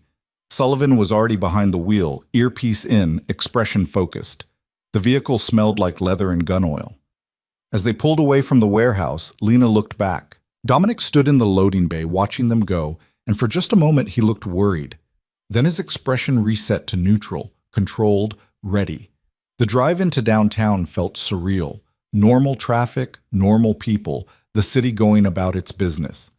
Sullivan navigated with practiced ease, always maintaining speed, never drawing attention. "You did good this morning," he said suddenly. "At the apartment building. You didn't freeze. That's rarer than you'd think." I was terrified. "Yeah, but you moved anyway. That's what counts." He glanced at her. "For what it's worth, I think this plan is crazy. But I also think you might actually pull it off. That's not as reassuring as you probably intended." Wasn't meant to be reassuring, was meant to be honest. At 11:53, Marco's voice came through the earpiece. "Extraction in progress. Team 1 has engaged Ashley in conversation. Spilled coffee on her laptop, profuse apologies. Team 2 is clearing the exit. Watcher is standing up, moving toward them." Lena's heart hammered. On the phone screen Sullivan had handed her, she could see the coffee shop feed. Ashley was dabbing at her laptop with napkins, looking annoyed but not alarmed. The Watcher was 3 steps away, hand inside his jacket. "Watcher is reaching for something." Marco's voice was tight. "Team 3, intercept now." A third person appeared in frame. Large man, moved fast, got between the Watcher and Ashley. Collision looked accidental. Both men went down. Chaos erupted. Ashley looked up, confused. "Go, go, go," Marco said. "Get her out." Team 1 grabbed Ashley, not roughly, but firmly. She started to protest, mouth moving, clearly asking what was happening. They were already moving her toward the exit. The Watcher was trying to get up, but Team 3 was on top of him, keeping him down, making it look like they were helping while actually restraining. Ashley disappeared out the coffee shop door. "She's in the vehicle," Sarah's voice now. "Clean extraction, heading for the airfield. Watcher is down but not neutralized. He'll be calling this in within 60 seconds. Which meant Victor would know something was wrong. Would know Lena had moved against him. Sullivan pulled the SUV to the curb 2 blocks from Aurelius. "This is you. Remember, we're watching. You're not alone." Lena got out. The city noise hit her. Traffic, construction, a street musician playing saxophone somewhere. She started walking, her legs steadier than expected. 1 block. Half a block. The restaurant came into view. Aurelius looked different in daylight. The broken windows had been boarded up, but the entrance was open. A small crowd waited outside. Lunch crowd. Tourists, people with reservations who didn't know the building's recent history. Lena bypassed the line, walked straight to the entrance. A host she didn't recognize tried to stop her. "Ma'am, there's a wait. I'm expected. Tell Victor that Lena Carter is here." The host's expression changed. Fear, recognition, something else. He pulled out a phone, spoke rapidly in Spanish, then gestured toward the interior. Someone will meet you. Lena stepped inside. The dining room was open for service, nearly full, completely normal except for the boarded windows. Same tables, same art on the walls, same soft lighting. Like Tuesday night had never happened. A man approached, not Victor. Mid-30s, expensive suit, dead eyes. This way. He led her through the dining room toward the kitchen. Lena's skin crawled. This was where it had started, where she'd warned Dominic, where everything had gone sideways. Going back felt like stepping into a nightmare. The kitchen was empty, cleaned, reset, all evidence of violence scrubbed away. But Lena could still see it, the blood, the bodies, the chaos. They went through the kitchen to a door Lena had never noticed before. Stairs leading down, the basement. Every instinct screamed, run, but Lena made herself follow. The basement was finished, modern, completely at odds with the restaurant above. Conference room, expensive furniture, more of that calculated elegance that suggested power. And sitting at the head of the table, exactly like his photos, but somehow more present, more real, was Victor Salazar. He stood when she entered, polite, civilized. Miss Carter, thank you for coming. Please sit. We have much to discuss. Lena sat down across from Victor Salazar and forced herself to meet his eyes. They were dark, calculating, and completely devoid of warmth. He looked exactly like his photos, silver hair immaculately styled, suit that probably cost 5 figures, a face that belonged in boardrooms and charity galas. Nothing about him screamed killer, which made him more dangerous, not less. Would you like something to drink? Victor gestured to a sideboard where crystal decanters sat arranged like museum pieces. Water, wine. I have an excellent Barolo. I'm fine. Of course, straight to business. I respect that. He settled back in his chair, fingers steepled. You're wondering why I asked you here. You didn't ask. You threatened my sister. Semantics, but accurate. He smiled, and it didn't reach his eyes. Your sister is quite talented, by the way. I looked at her design portfolio. Very creative, though her security awareness could use work. Instagram location tags, predictable routines, always sitting with her back to the door. Dangerous habits. Lena's nails dug into her palms under the table. She's a civilian. She has nothing to do with your conflict with Dominic. Neither did you, until you chose to involve yourself. Victor poured himself wine, the movement unhurried. That's what interests me, Miss Carter. You had no stake in this. No reason to warn Dominic, yet you did. Why? Instinct. No. Instinct is running when you see danger. You ran toward it. He sipped his wine, studying her. I've read your file. Psychology degree, incomplete. Waitress for 4 years. Before that you were raising your sister alone. No romantic attachments, no close friends. Life carefully constructed to be small and safe. Then one decision destroys all of that. So I'll ask again, why? In her ear, Marco's voice was barely audible. Ashley's airborne, 30 minutes to Michigan. Keep him talking. Lena chose her words carefully. Because I saw a pattern. 3 men, coordinated entry, tactical positioning. I understood what was about to happen. And you felt compelled to prevent it. Yes. Interesting. Victor set down his glass. Most people see violence coming and look away. They tell themselves it's not their problem. Self-preservation is a powerful instinct. But you've been trained differently, haven't you? To see patterns, to analyze behavior, to predict outcomes. It was just observation. It was expertise. Wasted on carrying plates, but expertise nonetheless. He leaned forward slightly. Which brings me to why you're really here. Dominic sent you to negotiate, to buy time while he positions his people, tries to turn my trap into his advantage. Am I close? Lena's heart stuttered, but she kept her expression neutral. Dominic is willing to discuss terms, a meeting, neutral ground, proper protocols. Lena, Victor's voice cut through her prepared speech. Don't insult my intelligence.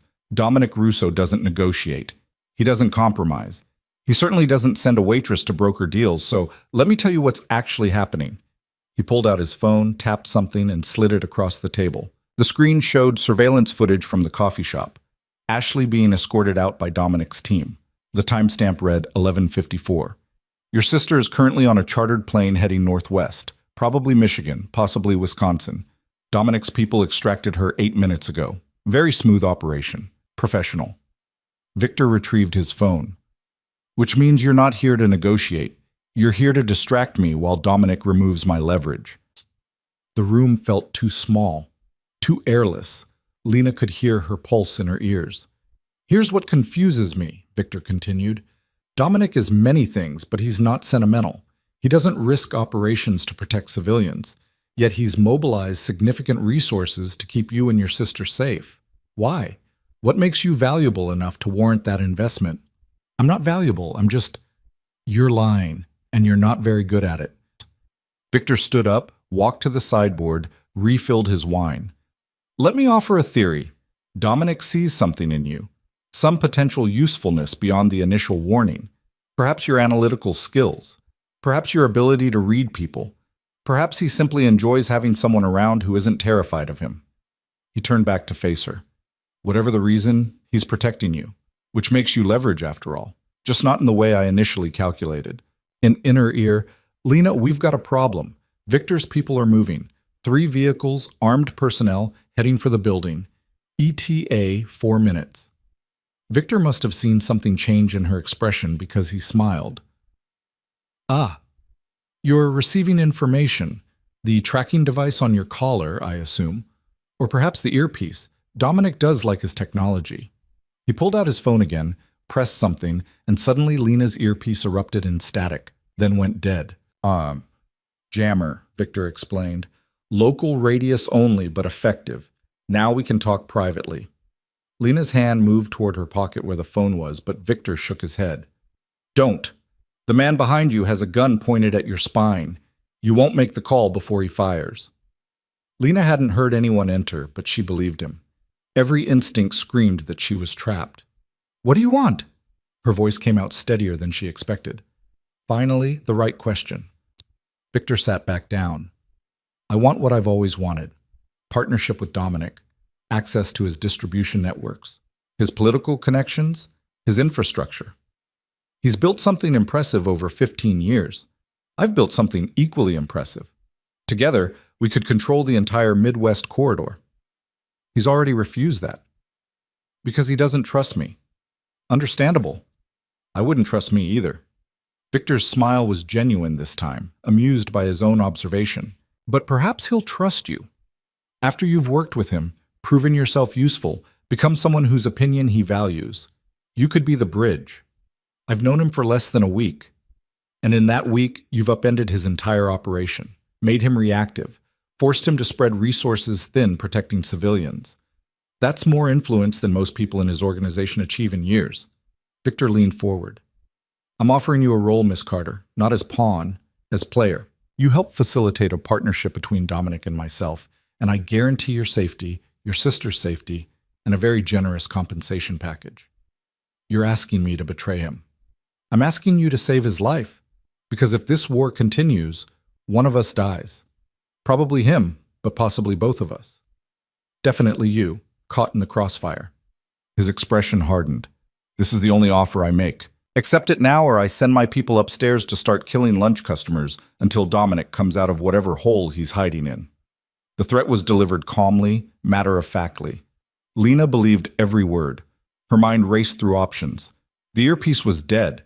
The phone in her pocket was useless with a gun at her back. Dominic's people were outside somewhere, but they couldn't get to her fast enough. She was alone, just like she'd been alone at 19. Parents dead, sister to raise, future imploding. Just like she'd been alone dropping out of school, taking the waitressing job, building a small safe life that had turned out to be an illusion. Except this time, she had information Victor didn't. I need to understand something first, Lena said. The shipment from Singapore. The one you needed that Dominic acquired. What was in it? Victor raised an eyebrow. That's what you're curious about? Not how to save your life? If I'm going to broker a partnership, I need to know what you're fighting over. Otherwise, I can't position it properly. A pause. Then Victor laughed, genuinely amused. You're remarkable. Gun at your back, minutes from execution, and you're still analyzing. He considered her question. The shipment contained pharmaceutical precursors. very specific chemicals that are difficult to acquire legally. Dominic intercepted it to disrupt my supply chain. Simple territorial maneuver, which means you need a new supplier. I have other suppliers. The Singapore route was just more efficient. But rebuilding that efficiency takes time, months probably, which is why you're escalating now instead of waiting. Lena felt the pieces clicking together. You're operating on a deadline. Someone above you in the supply chain is pressuring you to deliver. If you don't, you're very perceptive. You need Dominic's infrastructure because you can't rebuild your own fast enough. This isn't about partnership. It's about survival. Lena met his eyes. Your own people are starting to question your capability. The failed hit at the restaurant, the botched building explosion. Every operation that doesn't eliminate Dominic makes you look weaker. That's the real deadline. Not external pressure, internal collapse. The room went very quiet. Victor's expression didn't change, but something shifted in his posture. Who told you that? No one. I can read the pattern. Every escalation has been more desperate than the last. More public. More risk. That's not strategy. That's panic. She kept her voice level, analytical. You're not offering me a role as a bridge. You're offering me a role as a hostage. Someone to control Dominic with. But that only works if he values me enough to make concessions. And you're not sure he does. I'm sure enough. Are you? Because if you were, you wouldn't be explaining your offer. You just take me and send him demands. The fact that we're talking means you need me to cooperate, which means you need me to believe the threat is real but not imminent. Classic compliance psychology. Lena leaned back in her chair, mimicking his earlier posture. I've read your file too, Victor. Every operation, every conflict, every negotiation. You're careful, methodical, patient. But patience takes time you don't have. So you're improvising, and improvisation makes people sloppy. The gun pressed harder against Lena's spine. She forced herself not to react. Victor studied her for a long moment. What would you do? In my position? End the war. Not with partnership. Dominic will never trust you enough for that to work. End it with withdrawal. Pull back, consolidate your existing territory, rebuild your supply chain through different routes, cut your losses before they become catastrophic. That's defeat. That's survival. There's a difference. And you think Dominic would accept that? Let me just walk away? If the alternative is continued conflict that costs him resources and attention, yes, Dominic's practical. Give him a win that doesn't require more fighting, and he'll take it. Victor was quiet for a moment. Then he pulled out his phone and made a call. He spoke in rapid Spanish, too fast for Lena to follow, but the tone was clear. Orders, changing plans. He hung up and looked at her. I just recalled my teams. No civilian casualties today. You've made an interesting argument. Does that mean you're accepting the withdrawal option? It means I'm considering it. But first, I need proof that Dominic values you enough to honor a ceasefire. He stood up. So you're going to call him, right now. And you're going to tell him that I'm willing to end this, but only if he meets me face to face. Neutral ground. No weapons. Just conversation. He won't agree to that. Then people start dying. Your choice. The gun pulled away from Lena's spine. She heard footsteps, the guard retreating but staying close. Victor slid a phone across the table. Not her phone. His. Call him. Lena picked up the phone with shaking hands. She knew Dominic's number. Marco had made her memorize it along with half a dozen other emergency contacts. She dialed, hands steadier than they should be. It rang twice. Then, who is this? Dominic's voice, sharp and controlled. It's me, Lena said. Victor wants to meet, face to face, says he's willing to end this. A pause. Are you hurt? No, but he's serious. He's pulling his teams back right now. No more civilian targets. Lena, don't trust. I'm not trusting anything. I'm telling you what he's offering. Meeting, neutral ground, no weapons. You and him, working out terms. She looked at Victor. Where? The restaurant. Tonight. 8 p.m. Just the two of us. Aurelius, 8 tonight, Lena repeated into the phone. He says just you two. Dominic's voice was tight. Put him on. Victor took the phone. Dominic. Good to finally speak directly. He listened for a moment, then smiled. No, she's not under duress. Well, no more than the situation warrants. She's quite composed, actually. You've chosen well. Another pause. Tonight, 8 p.m. If you bring anyone, I'll know. If I bring anyone, you'll know. We sit down like civilized people and find a solution that doesn't involve more bodies. Agreed? Lena couldn't hear Dominic's response, but Victor's expression suggested agreement. Excellent. I'll return Miss Carter now as a gesture of good faith. Unharmed, unmolested. We start fresh tonight. He ended the call and slid the phone back across the table. You're free to go. Just like that? Just like that. You've bought yourself a reprieve. Whether it lasts beyond tonight depends on how that meeting goes. Victor stood up, gestured toward the stairs. Your escort will take you back to street level. I assume Dominic's people are waiting nearby. Lena stood up slowly, not quite believing this was happening. You're really letting me walk out? I'm a businessman, Miss Carter, not a monster. When negotiation is possible, I prefer it to violence. You've made a compelling case that negotiation might work, so we try it. He extended his hand. Perhaps we'll work together someday after all. You have potential. Lena didn't shake his hand. If you hurt my sister, potential won't matter. I'll find a way to destroy you. Victor smiled, genuine, almost warm. Now you sound like someone who belongs in this world. Dominic's influence, perhaps. Or maybe it was always there, just waiting for the right catalyst. He withdrew his hand. Go, before I change my mind. The same dead-eyed man from before appeared at the top of the stairs. Lena followed him up, through the kitchen, through the dining room where normal people ate normal meals, out into the Chicago afternoon that felt unreal after the basement's artificial lighting. Sullivan's SUV was parked half a block away, exactly where she expected it. Lena walked toward it, her legs steady until she reached the vehicle. Then they gave out. Sullivan caught her before she hit the pavement. I've got you. You're okay. You're safe. She wasn't safe. None of them were safe. But she was alive, and Ashley was in Michigan, and somehow she'd talked her way out of an execution. Sullivan got her into the SUV. Sarah was in the driver's seat, already pulling into traffic. Marco's bringing the comms back online. Jamming cut out 2 minutes ago. What happened down there? Well, Lena told them. Every word, every detail, her analytical brain cataloging it all, even through the adrenaline crash. By the time she finished, they were back at the warehouse. Dominic met them in the loading bay. He pulled open Lena's door before the vehicle fully stopped, his expression harder than she'd ever seen it. Are you hurt? No, he let me go. Why? Because I convinced him that ending the war was in his best interest, and because I think he's more desperate than we realized. Lena climbed out of the SUV, her legs working again. He has a deadline, supply chain pressure, his own people questioning him. Every failed operation makes him weaker. He needs an exit that looks like strength. So he arranges a meeting where he can kill me and claim victory. Maybe. Or maybe he's actually serious about negotiation. Lena looked at him. Are you going? Of course I'm going. Question is whether I'm going to talk or to finish this.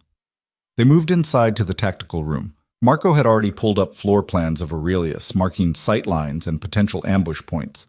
Sarah was coordinating with teams, preparing for every possible scenario. He'll have people positioned, Sarah said. Roof surrounding buildings, inside the restaurant itself. Even if he comes alone to the table, he'll have backup. So will I. Dominic studied the plans. But Lena's right about one thing. Victor's operating from weakness. He wouldn't have let her go otherwise. That's leverage we can use. Or it's a trap, Sullivan pointed out. Let her go, make us think he's genuine, then hit us when our guard is down. Marco pulled up Victor's recent communications, metadata only, no content, but the patterns were clear. He's been in contact with someone in Guadalajara. Frequency increased over the past week. That's probably his supply chain pressure. Cartel bosses don't like disruption. So he needs to show them he's handled the Chicago problem, Lena said, either through partnership or elimination. Tonight gives him that opportunity either way. Dominic looked at her. You understand you can't be anywhere near this. You've done enough, more than enough. I know. Ashley's secure in Michigan. You should join her. Stay there until this is over. Is that an order? It's a strong suggestion from someone who doesn't want you getting killed. Lena met his eyes. I'm not running to Michigan while you walk into a meeting that might be an execution. I'm the one who set this up. You should be safe. That's what you should be. Dominic's voice was firm, but not unkind. You've given us intelligence, analysis, perspective we wouldn't have had otherwise, but the violence that comes next, that's not your world. Not yet. Maybe not ever. Not yet implies eventually. Does it? He almost smiled. Maybe it does. But tonight, you sit this one out. That's not negotiable. Lena wanted to argue, wanted to insist she'd earned a place at the table, or at least in the tactical planning. But looking at Dominic's face, at the certainty there, the controlled readiness for whatever came next, she understood. This was his world, his expertise, and trying to insert herself into it would just create another liability he'd have to protect. Okay, she said. I'll stay here with Marco, monitor from a distance. Thank you. The next 6 hours were preparation. Dominic and his team went over every possible scenario: ambush, negotiation, sudden violence, extraction. They argued about protocols, debated approaches, tested equipment. Lena watched it all from the sidelines, feeling useless again. Around 6 p.m., Margaret appeared with food. Lena tried to eat and managed maybe half. Her stomach was too tight, her mind too active. He'll be fine, Margaret said quietly, setting down coffee. I've worked for Mr. Russo for 14 years. I've seen him walk into worse situations than this. Did he always walk out? Obviously. He's still here, isn't he? Margaret's expression softened slightly. He knows what he's doing, Miss Carter, and he has people watching his back. That's more than most in his position can say. At 7:30, Dominic emerged from the tactical room wearing different clothes: dark slacks, black shirt, no jacket, despite the evening chill. Nothing that could hide weapons, making it clear he was honoring the terms. But Lena knew he wouldn't be truly unarmed. None of them would be that naive. Marco will keep you updated, Dominic said. If anything happens, nothing's going to happen. If anything happens, he continued, Sullivan knows the protocols. He'll get you and Ashley somewhere Victor can't reach. False identities, offshore accounts, everything you'd need to disappear. I don't want to disappear. But you could if you needed to. That matters. He looked at her for a long moment. You did well today. Better than well. You survived an encounter with one of the most dangerous men in Chicago and talked your way out. That takes rare capability. I was terrified the entire time. Fear and capability aren't mutually exclusive. Remember that. Then he was gone, Sullivan and 2 others with him, heading out into the Chicago evening. Lena stood in the tactical room with Marco, watching multiple camera feeds, Aurelius from 4 different angles, streets surrounding the building, aerial view from a drone Sarah had positioned an hour ago. Sarah's teams are in position, Marco said, highlighting locations on his screen. Building across the street, 2 snipers. Roof access to the building next door, 3 more. Ground teams and vehicles at cardinal points. Victor's people are probably positioned similarly, which means both sides have enough firepower to turn this into a war zone if something goes wrong. Yeah, let's hope it doesn't come to that. At 7:55, Dominic's SUV pulled up outside Aurelius. He got out alone, walked toward the entrance with that same controlled purpose. Cameras tracked him through the restaurant to the same basement conference room where Lena had sat hours earlier.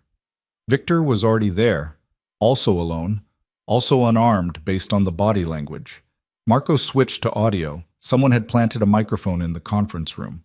Lena heard chairs scraping, the clink of glassware. Dominic, thank you for coming. Victor, let's skip the pleasantries. Direct. I appreciate that. Wine? No. Talk. A pause. Lena imagined them sizing each other up, 2 predators circling, looking for weakness. Your analyst made an interesting point this afternoon, Victor said, about how continued conflict costs us both more than resolution. I've been considering that. And? And she's right. This war benefits neither of us. I lose resources, reputation, operational capacity. You lose the same. Meanwhile, smaller operators move into territories we're too busy fighting over to properly control. We're creating opportunities for rivals instead of consolidating our own power. So you want a truce? I want a division of territory with clear boundaries and no overlap. You keep your distribution networks. I keep mine. We establish protocols for dispute resolution that don't involve bullets. We become neighbors instead of enemies. Silence. Lena held her breath. Why now? Dominic's voice was careful.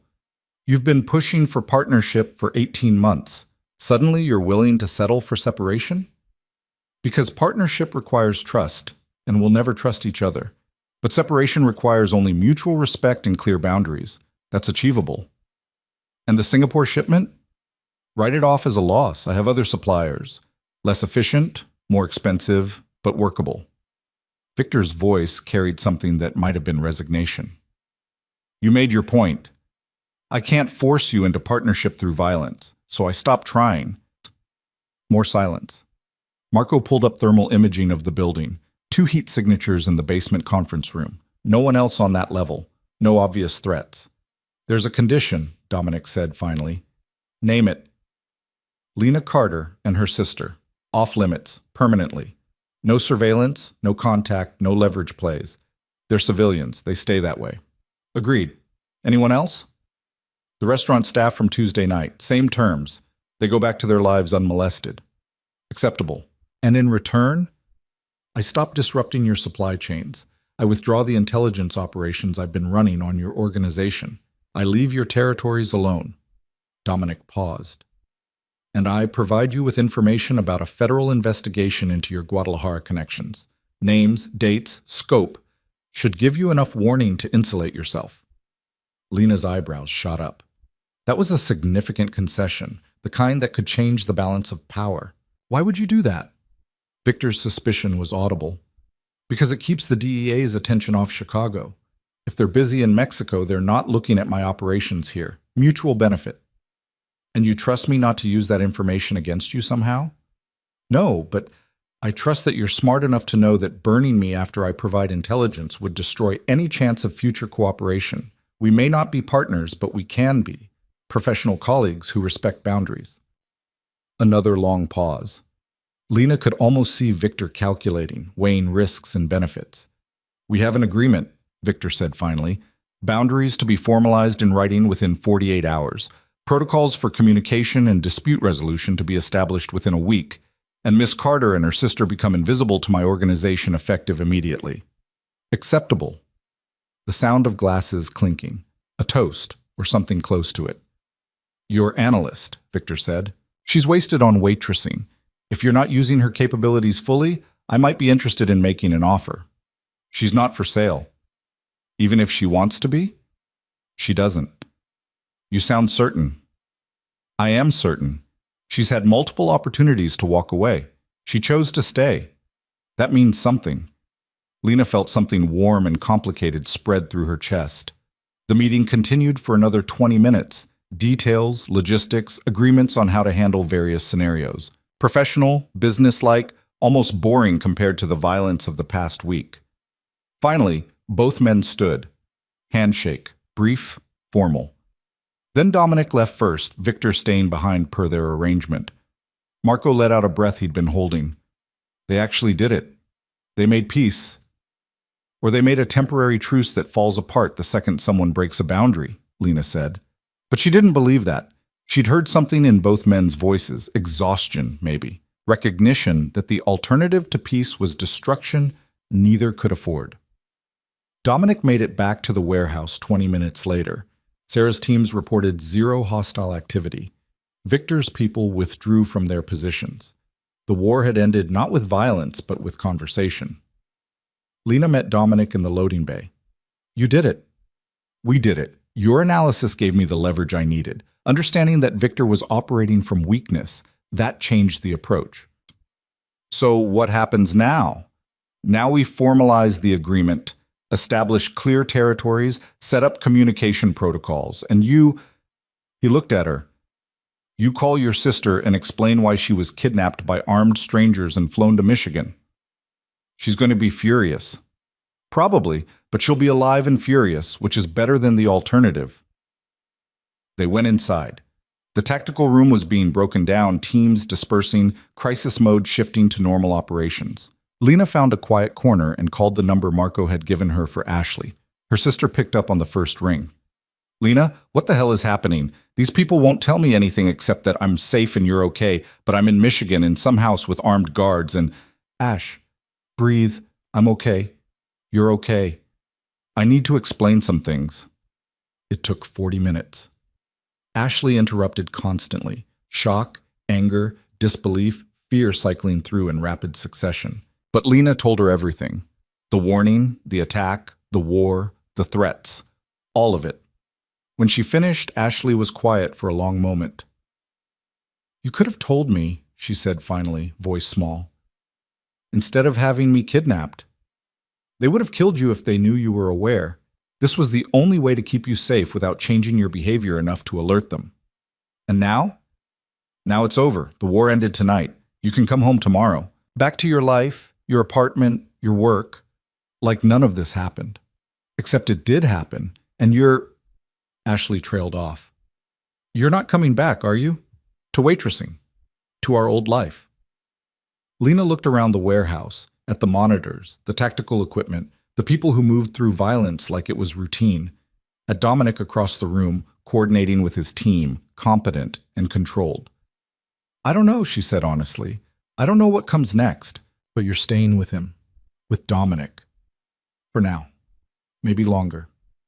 I'm good at this, Ash, the analysis, the pattern recognition. Understanding how people think before they act. I can help prevent what happened this week from happening to other people. By working for a criminal. By working with someone who operates outside the law but has a code. There's a difference." Ashley sighed. "I don't like this, any of it. But you're an adult. You get to make your own terrible decisions. Just be careful, okay? And call me more than once every few months. I will. I promise. And Lena? For what it's worth, I'm glad you're alive, even if you're apparently turning into some kind of criminal analyst now. I love you too." After the call ended, Lena sat in the quiet for a while. Tomorrow Ashley would fly back to Chicago, return to her normal life, probably see a therapist about her brief kidnapping. The restaurant staff would come back from their safe houses, get generous severance packages, move on. Everything would return to normal for everyone except Lena.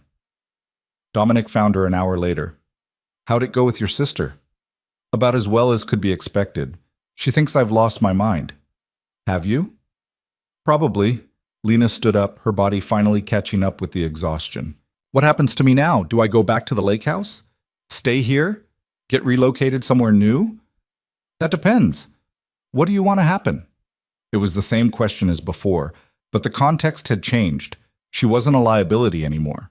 Wasn't just a civilian caught in the crossfire. She'd proven herself, analyzing threats, negotiating with Victor, surviving encounters that should have killed her.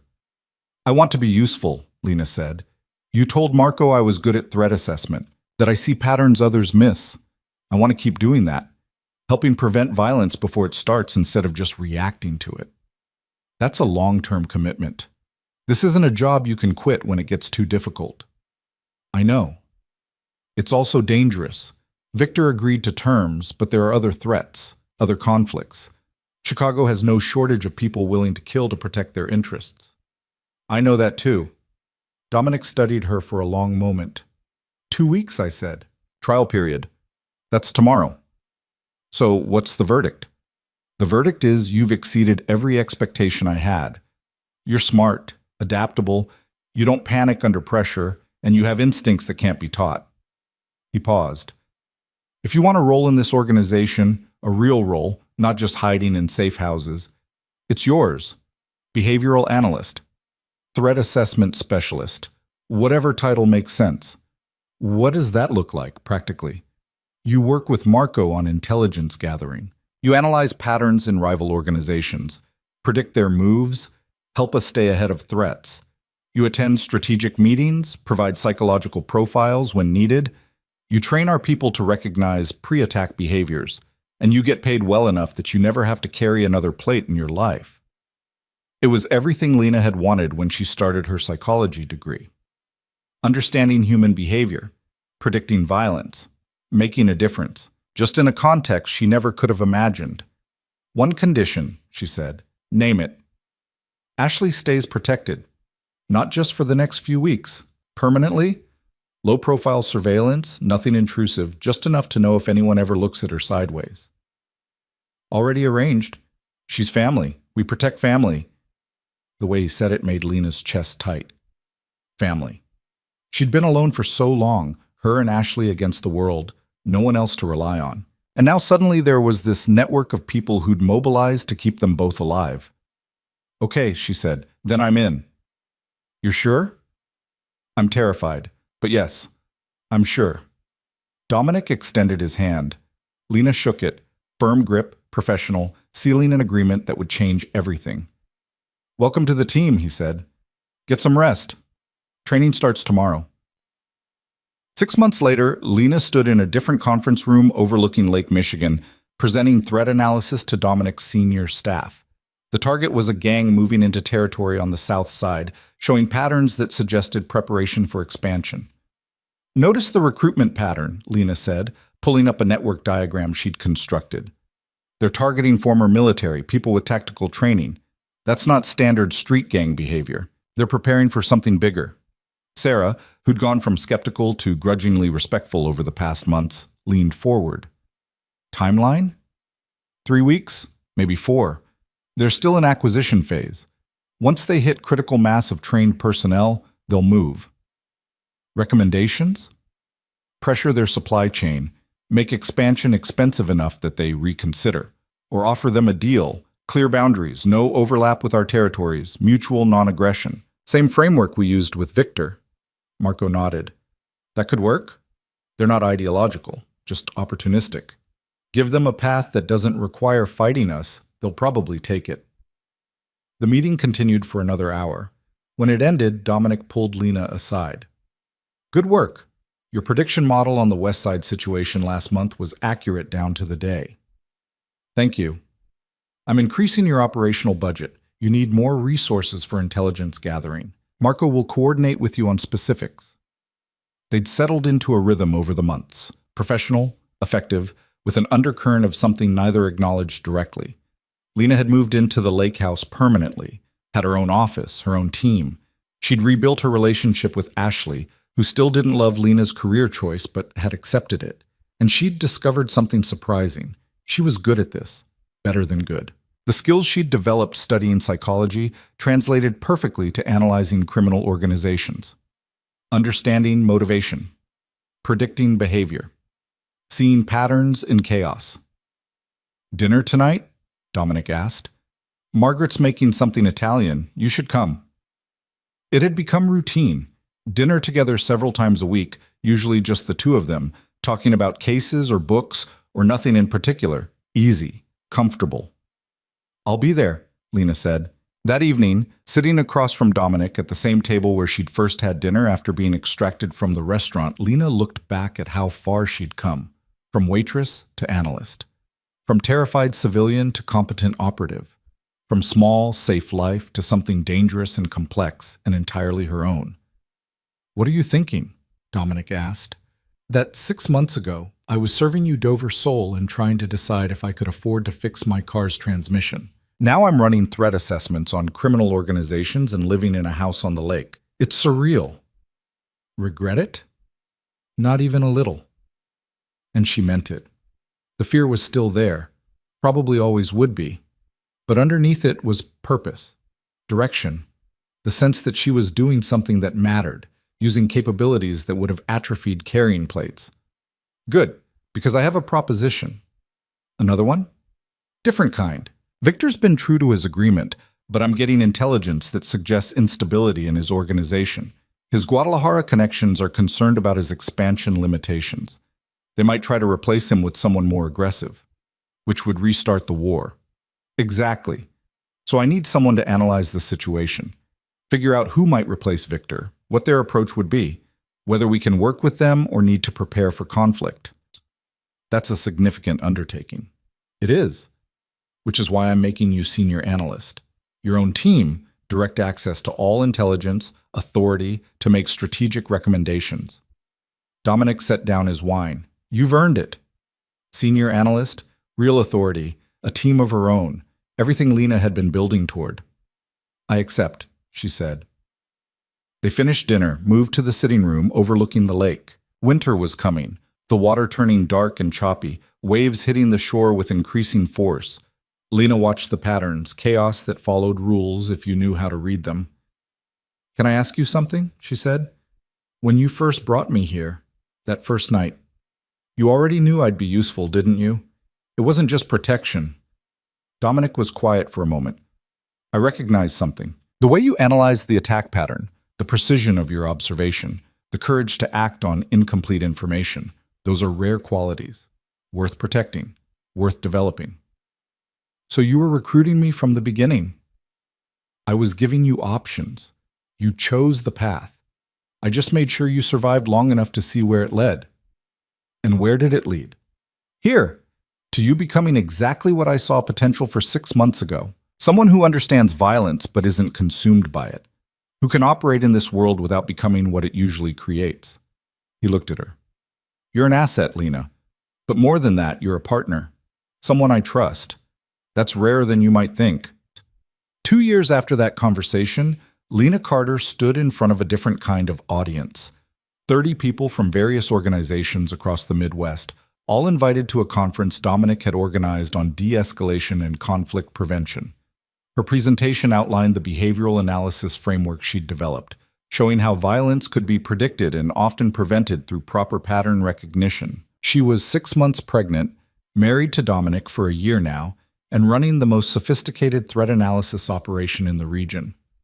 Ashley had been maid of honor at the wedding, still skeptical but gradually accepting that her sister had found something like happiness in the most unlikely place. The presentation ended to applause. Questions followed, technical, detailed, engaged.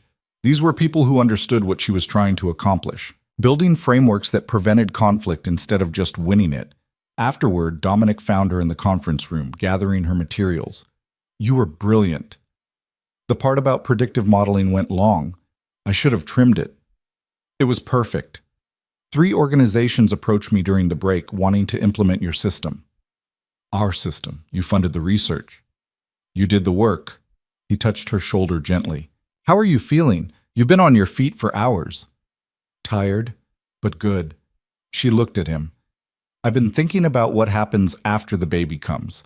Maternity leave, reduced hours, how to manage the operational load. We'll figure it out. Margaret's already preparing. Sarah's volunteered to take on some of your cases. Marco's building redundancy into the intelligence systems. You're not alone in this." "I know, it's just strange. 2 years ago I was alone. Now I have a team, a family, a child on the way. Sometimes I can't believe it's real." "It's real. You built it, earned every part of it." Dominic smiled. "And you're going to be an excellent mother. Our daughter is lucky." Lena had cried when they found out the gender. A girl. Someone she could raise differently than she'd been raised, with resources, protection, opportunities. Someone who'd never have to choose between school and survival. They left the conference together, drove back to the lake house that had transformed from prison to home. Margaret had dinner waiting, Ashley was coming over later to discuss baby shower plans, and Marco had sent over new intelligence that needed reviewing. Normal life, or what passed for normal in their world. That night, lying in bed with Dominic's hand resting on her growing belly, Lena thought about the moment that had changed everything. Standing in Aurelius with a water pitcher, seeing the attack pattern, making the choice to warn a stranger instead of looking away. One decision, one moment of courage or stupidity or instinct, and it had led here. To a life she never could have imagined but somehow felt inevitable. Using her skills to prevent violence, building frameworks that saved lives, creating something lasting in a world defined by temporary alliances and permanent suspicion. "What are you thinking?" Dominic asked softly. "That I'd do it again. Every choice, every risk, everything that terrified me. I'd do it all again. Even knowing what it would cost? Especially knowing that, because it also showed me what I could become, what I was capable of when pushed." She turned to face him. "You gave me that, the chance to be more than I thought I could be." "No. You gave that to yourself. I just provided the context." He kissed her forehead. "Get some rest. We have the threat assessment briefing tomorrow morning." Lena closed her eyes, feeling their daughter move inside her, feeling Dominic's steady breathing beside her. feeling the accumulated weight of 2 years of choices that had transformed her from waitress to analyst to partner to wife to mother. The journey from that Tuesday night to here had been violent, terrifying, and completely impossible to predict. But looking back now, Lena couldn't imagine any other path. Some people were meant for ordinary lives. Safe, predictable, contained. She'd been meant for this. And as she drifted towards sleep in the house by the lake, surrounded by the life she'd built from courage and analysis and one split-second decision to warn a stranger about danger, Lena Carter felt something she'd never experienced before. Complete certainty that she was exactly where she was supposed to be. The end.